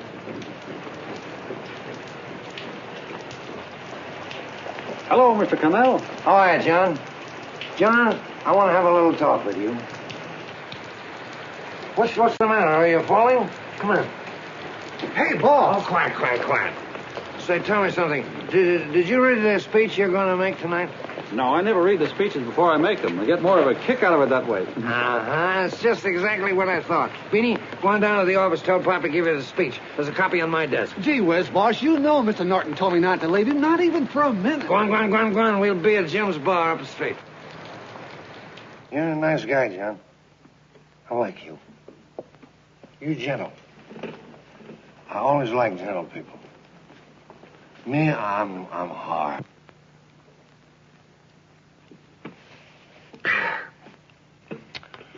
Yep, I'm hard. But you want to know something? I've got a weakness. Never guess that, would you? Well, I have. Want to know this? Star Spangled Banner. Screw you, huh? Well, maybe it is, but play the Star Spangled Banner. I'm a sucker for it. Always gets me right here. Know what I mean? Yeah, it gets me right back here. Oh, back there, huh? Well, every man to his own taste. You weren't old enough. You weren't old enough for the World War, were you, Jim? No, of course not. No, you must have been just kidding. I was just ripe and raring to go. You know what my old man did when I joined up? He joined up, too. Got to be a sergeant. And here's a kick for you. We were in the same outfit. Funny, huh?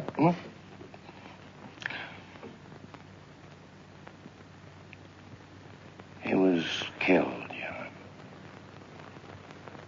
I saw him get it. I was right there, and I saw it with my own eyes. Me, I came out without a scratch.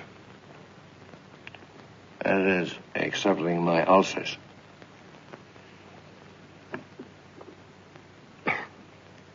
I should be drinking milk, you know. This stuff is poison. Hey, Tubby. Yes, Mr. Cannell. What do you say, huh? All right. Yep, I'm a sucker for this country. I'm a sucker for the Star Spangled Banner, and I'm a sucker for this country. I like what we got here. I like it. A guy can say what he wants and do what he wants without having a bandage shoved through his belly. And that's all right, isn't it? You betcha. Yeah. Well, we don't want anybody coming around changing it, do we? No, sir. No, sir. And when they do, I get mad. I get boiling mad. And right now, John, I'm sizzling. I get mad for a lot of other guys besides myself. I get mad for a guy named Washington. And a guy named Jefferson. And Lincoln. Lighthouses, John. Lighthouses in a foggy world. You know what I mean? Yeah, you bet. Listen, pal. This fifth column stuff is pretty rotten, isn't it? Yeah, it certainly is. And you'd feel like an awful sucker if you found yourself marching right in the middle of it, wouldn't you? You. Of course, you wouldn't know it because you're gentle. But that's what you're doing. You're mixed up with a skunk, my boy. A no-good, dangerous skunk. Say, you're not talking about Mr. Norton, are you? I'm not talking about his grandfather's pet poodle. You must be wrong, Mr. Cannell. Because he's been marvelous about the John Doe clubs. Yeah? Say, you're sold on this John Doe idea, aren't you? Sure. Sure. I don't blame you. So am I. It's a beautiful miracle. A miracle that can only happen right here in the good old USA. And I think it's terrific. What do you think of that? Me, hard-boiled Cannell, and I think it's plenty terrific. All right. Now, supposing a certain unmentionable worm whose initials are DB was trying to use that to shove his way into the White House so he could put the screws on, so he could turn out the lights in those lighthouses. What would you say about that, huh? Nobody's going to do that, Mr. Cannell. They can't use the John Doe clubs for politics. That's the main idea. Is that so? Then what's a big political boss like Hammer doing in town? And a labor leader like Bennett? And a lot of other big shots are up at DB's house right now. Wolves, John. Wolves. Waiting to cut up the John Does. Wait till you get a gander at the speech you're going to make tonight. You're all wet. Miss Mitchell writes those speeches. Nobody can make her write that kind of stuff. They can, huh? Who do you think writes them? My Aunt Emma? I know she writes them. And gets a big bonus for doing them, too. A mink coat and a diamond bracelet. Don't write them. Why, that gold-grabbing dame would double-cross her own mother for a handful of Chinese yen. Shut up. If you weren't drunk, I'd... Hey, boss. Here's the speech, boss. Hey. Go on and read it, John, and then start sucking. Hey, wait a minute, Mr. Doe. Tubby? Yes, sir. Better bring me a glass of milk. I'm smoking too much. Yes, Charlie? Got everything all set? Fine. John Doe been taken care of? Good. How many people do you think will be there? 15,000. Oh, my, that's fine. Now, listen, Charlie. As soon as John Doe stops talking about me, I want you to start that demonstration. And make it a big one, you understand? Don't worry about that, DB. My boys are there. They'll take care of it. What? Yes, I'll be there 15 minutes after I get your call. Why, Mr. Doe. Where are they? In the dining room, sir.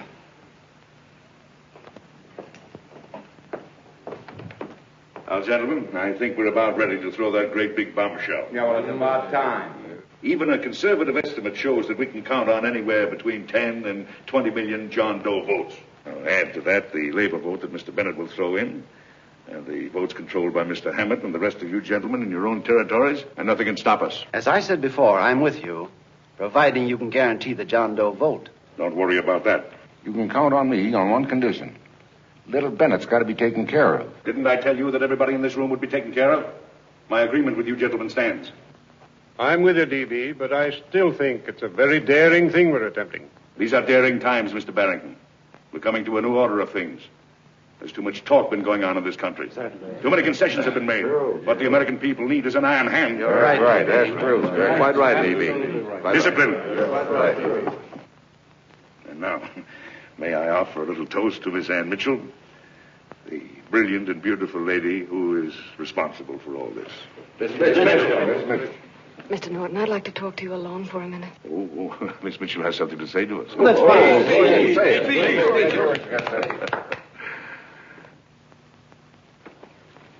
Hello.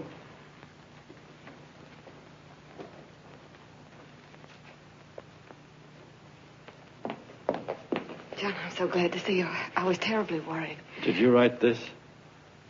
Yes, I did, John, but I had no idea what was going on. You didn't? No. That's a swell bracelet you're wearing. John, why aren't you at the convention?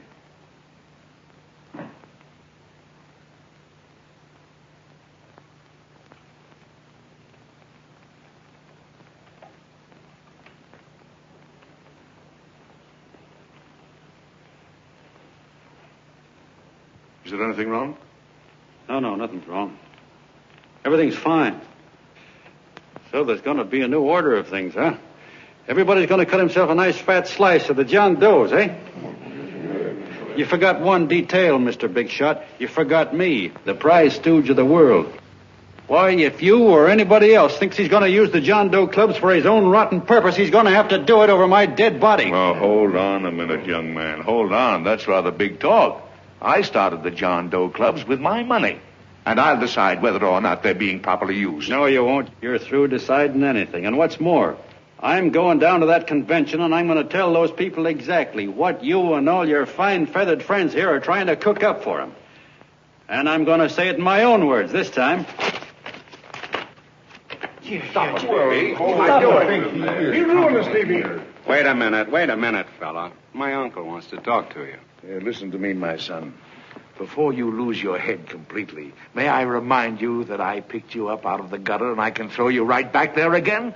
You've got a nerve accusing people of things. These gentlemen and I know what's best for the John Does of America, regardless of what tramps like you think.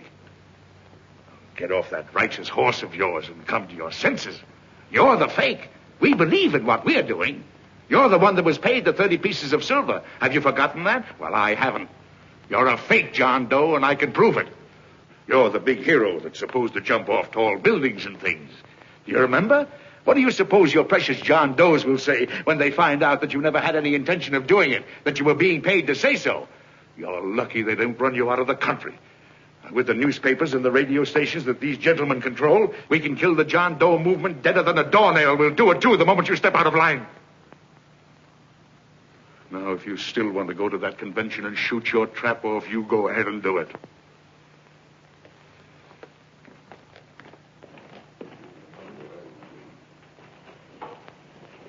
You mean to tell me you'd try to kill the John Doe movement if you can't use it to get what you want? You bet your bottom dollar we would.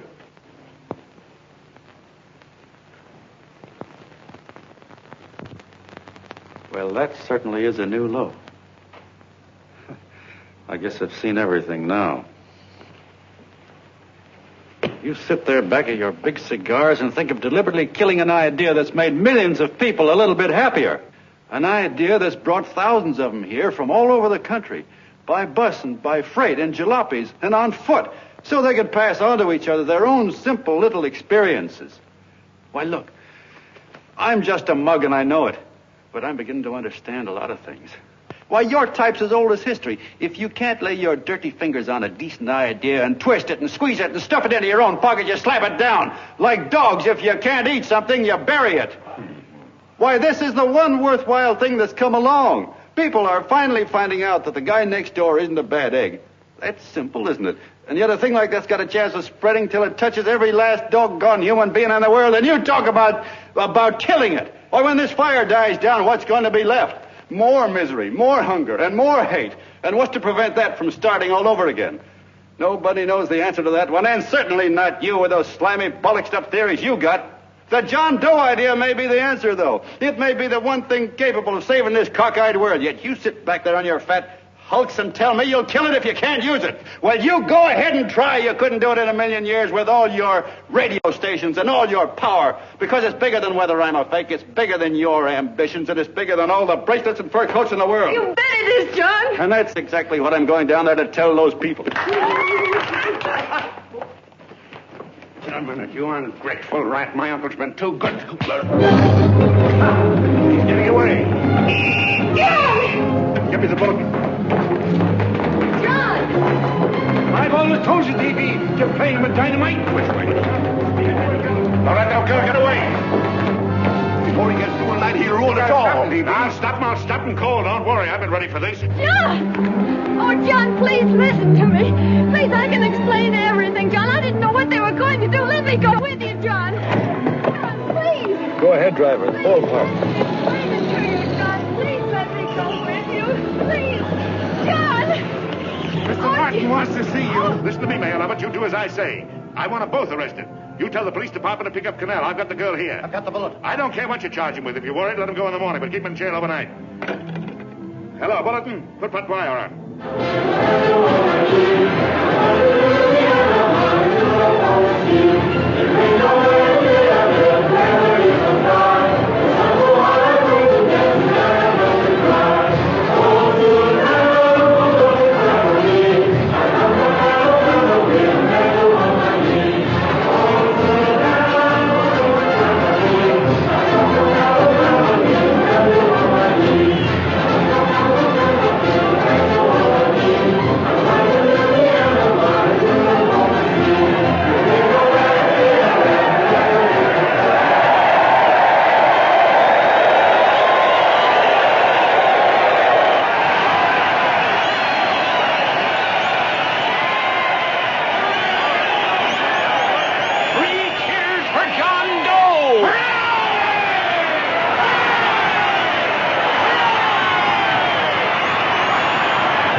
Quiet, please. Ladies and gentlemen, let us have a moment of silent prayer for the John Does all over the world, many of whom are homeless and hungry. Rise, please. Everybody rise.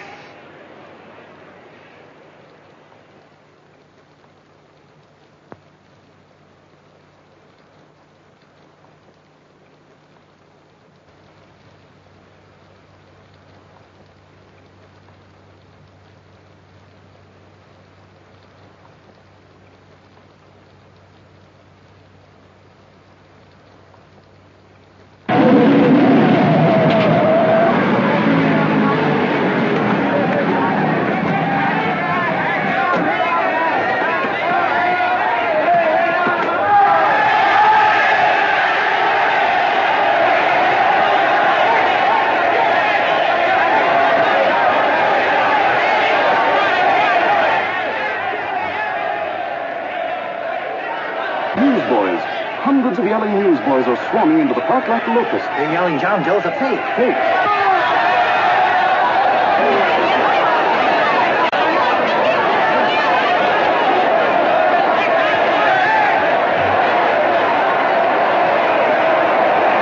Federal investigation urged by Chamber of Commerce. How could he be a fake? It must be some kind of a gag. A what? A gag. A gag.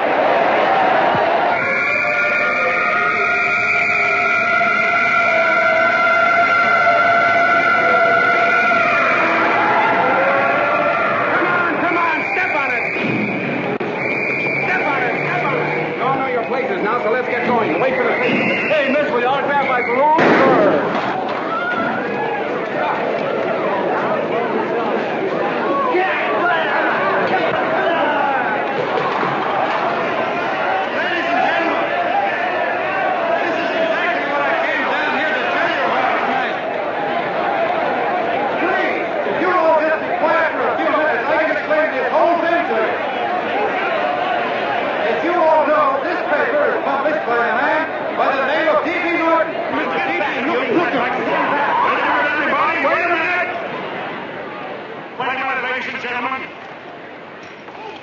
My name is D.B. Norton. You all know me. I accuse this man of being a faker. We've been taken for a lot of suckers, and I'm the biggest of the lot. I spend a fortune backing this man in what I believe to be a sincere and worthy cause, just as you all did. And now I find out it's nothing but a cheap racket cooked up by him and two of my employees for the sole purpose of collecting dues from John Does all over the country. That's a lie. It's not a lie. Nickels and dimes to stuff into their own pockets. You can read all about it in the newspapers there. That's a lie. Listen, ladies and gentlemen, don't believe what... This man had no intention of jumping off the top of a building. He was paid to say so. Do you deny that? That's got nothing to do with it. Were you paid for it, or weren't you? Yes, I was paid, but there happened... And what about the suicide note? You didn't write that either. What difference did you write it or didn't you? No, I didn't write it. Now, you bet your life you didn't. You look in your papers, ladies and gentlemen, and you'll find Miss Mitchell's signed confession that she was the one who wrote it. Listen, folks, it's a fact that I didn't write the letter. There, you see, he admits it. You're a fake, John Doe. For what you have done to all these good people, they ought to run you out of the country. And I hope they do it.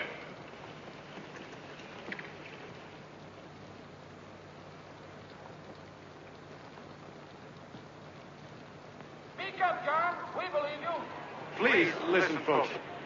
Now that he's through shooting over his face, I've got a couple of things to tell you about. Come on, the rest of you get in here and riot. Break this crowd up. Come on. I'm sorry, folks, but we can't hear him anymore. Something's gone wrong with the loudspeakers. John Doe's a fake! Boo! They can't hear me. This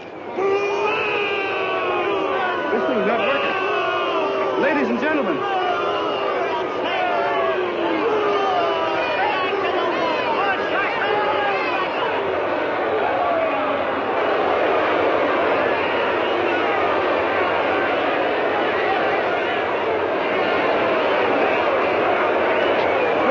This thing's bigger than whether I'm a fake.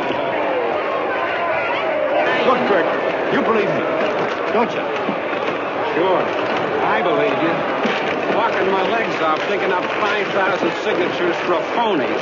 Well, there you are, Mr. Doe. 5,000 names asking you not to jump off any roof. It makes no difference, Bert. The idea's still good. We don't have to give up our club. Yeah, well, you can have it. They're starting to throw things. Somebody's going to get hurt. I'm afraid it'll be John Doe. Listen to that mob. I'm gonna go to him. All right, lady. Hey, let you out. Let me go. I want to go to him. Oh, please. Please let me go. They're crucifying him. I can help him. Sorry, sister. We got orders to hold... Orders from who? Can't you see it's a framer? Oh, Mother, they won't let me go. They won't let me go. Listen, folks. You gotta listen to me, everybody. Back to the jungle, you hobo! Just another racket! Stick to your clubs. We've been fed baloney so long, we're getting used to it.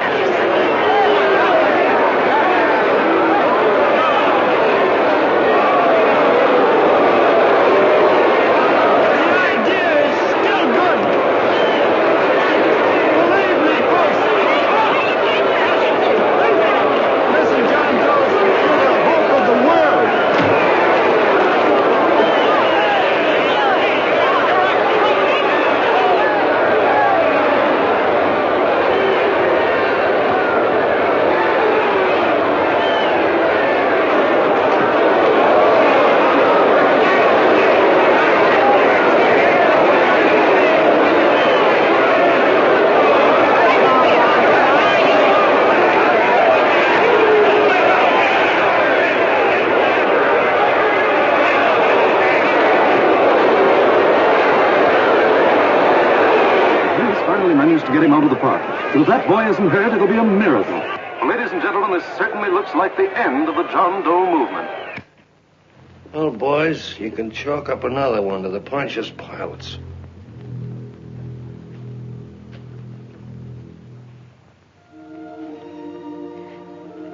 should have been there. I could have helped him. He was so all alone. A lot of us are going to be mighty ashamed of ourselves after tonight. We certainly didn't give that man much of a chance.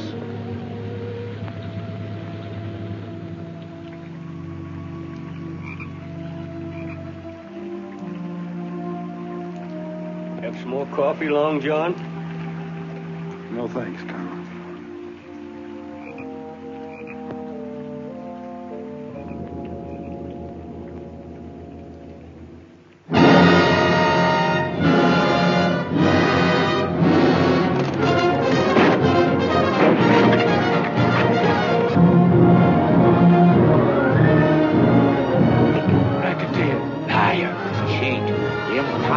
Why don't you jump? Christmas Eve at midnight.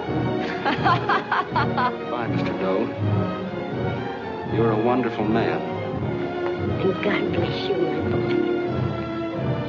boy. I'll get in there and catch you. Fake John Doe, and I can prove it. You're the big hero who's supposed to jump off tall buildings and things. Do you remember? What do you suppose your precious John Does will say when they find out that you never had any intention of doing it, that you were being paid to say so? Christmas Eve at midnight.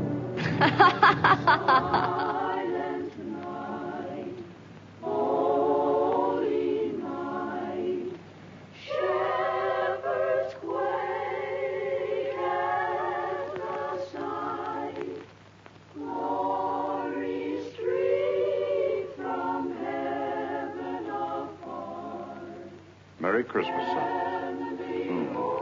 Merry Christmas.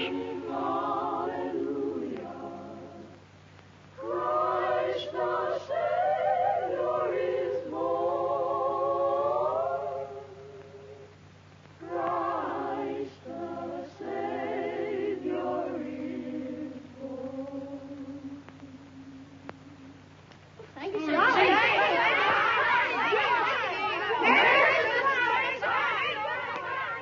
Who? John Doe.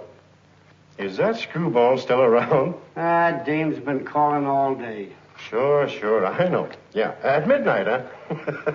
Okay, lady. We'll have the place surrounded with nets. They're laughing at me.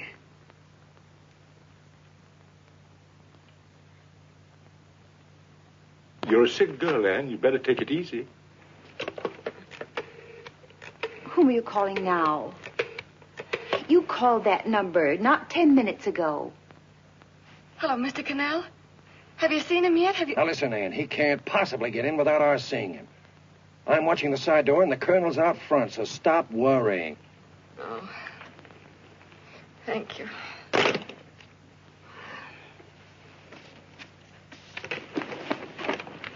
What, Ann? Anne, don't be foolish. If this isn't the craziest, the battiest, the looniest wild goose chase I ever heard of. Shut up, Bert. Sourpuss is right. Yeah, well, if he is, I'm a banana split. That man is going to be on that roof. Don't ask me how I know. I just know, and you know it as well as I do. Sure. I'd like to believe in fairy tales, but a guy that's a fake isn't going to jump off any roof. I don't think he was any fake, not with that face. And anyway, what he stood for wasn't a fake. Okay, honey, okay.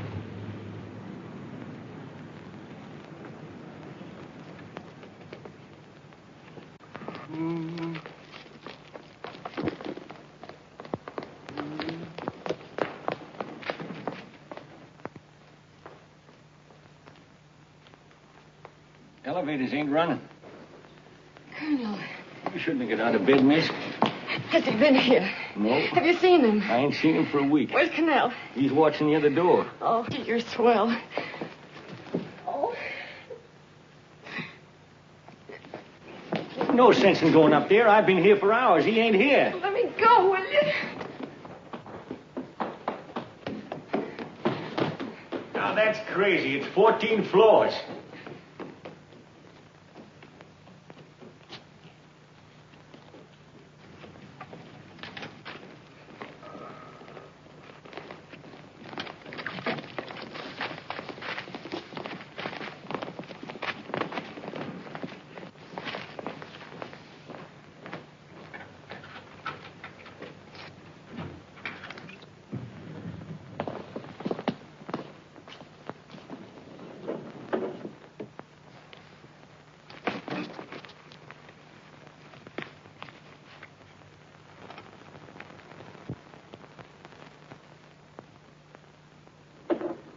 far as the elevator goes.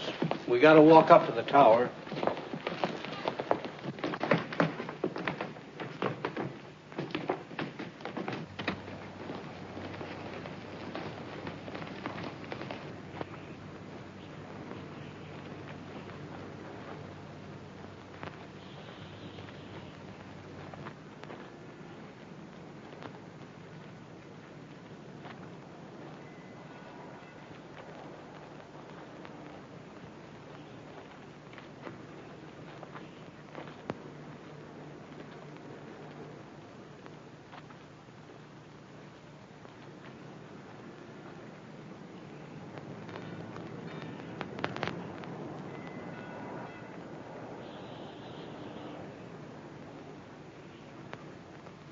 That tramp was probably full of Christmas cheer and asleep in some flop house. Let's go. I've got to decorate my tree.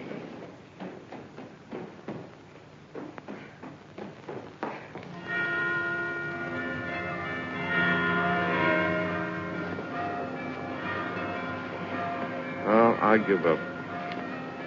I don't know what gave us the idea that we'd attempt anything like this. I guess you're right. I'm afraid the joke's on us. Let's go. I hope nobody finds out we've been here.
I wouldn't do that if I were you, John.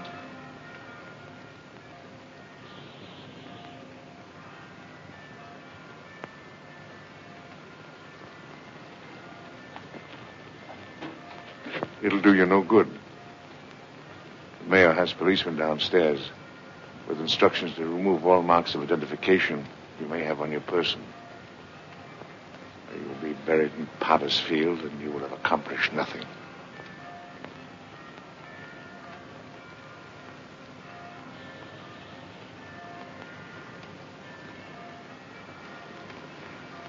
I've taken care of that. I've already mailed a copy of this letter to Mr. Cannell. John, why don't you forget this foolishness? Stop right where you are, Mr. Norton, if you don't want to go overboard with me.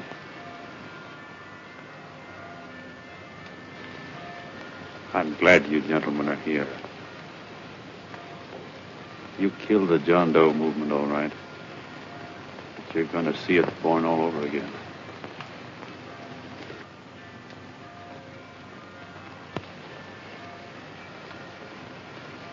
Now, take a good look, Mr. Norton. John! John! Oh, John, no, I won't let you. I love you, darling. Oh, please. Please don't give up. We'll start all over again. Just you and I. It isn't too late. The John Doe movement isn't dead yet. You see, John, it isn't dead or they wouldn't be here. It's alive in them. They kept it alive by being afraid of. That's why they came up here. Oh, darling. darling.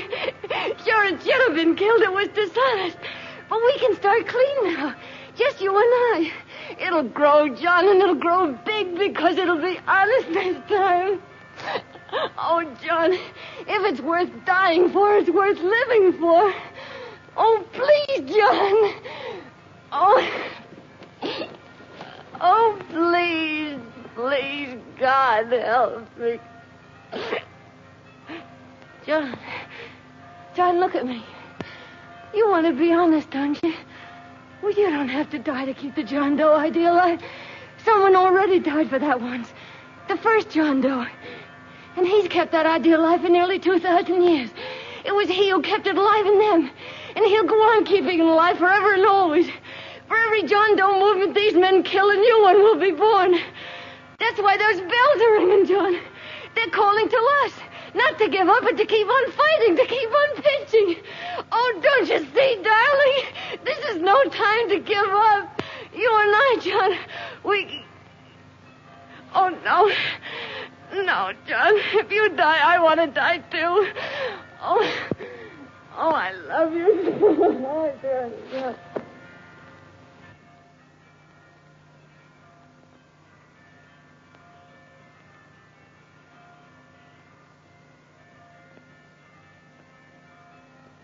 Mr. Doe, you don't have to... We're with you, Mr. Doe. We just lost our heads and acted like a mob. What Bert's trying to say is that we need you, Mr. Doe. There were a lot of us that didn't believe what that man said. We were going to start up our John Doe Club again, whether we saw you or not. Weren't we, Bert? And there were a lot of others that were going to do the same thing. Well, Mr. Sourpuss even got a letter from his cousin in Toledo. I got it right here, Mr. Doe. Only it'd be a lot easier with you.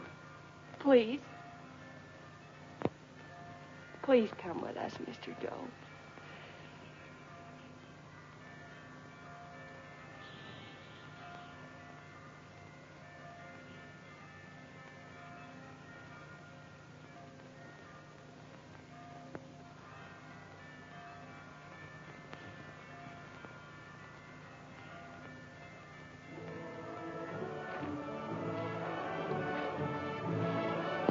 Long John.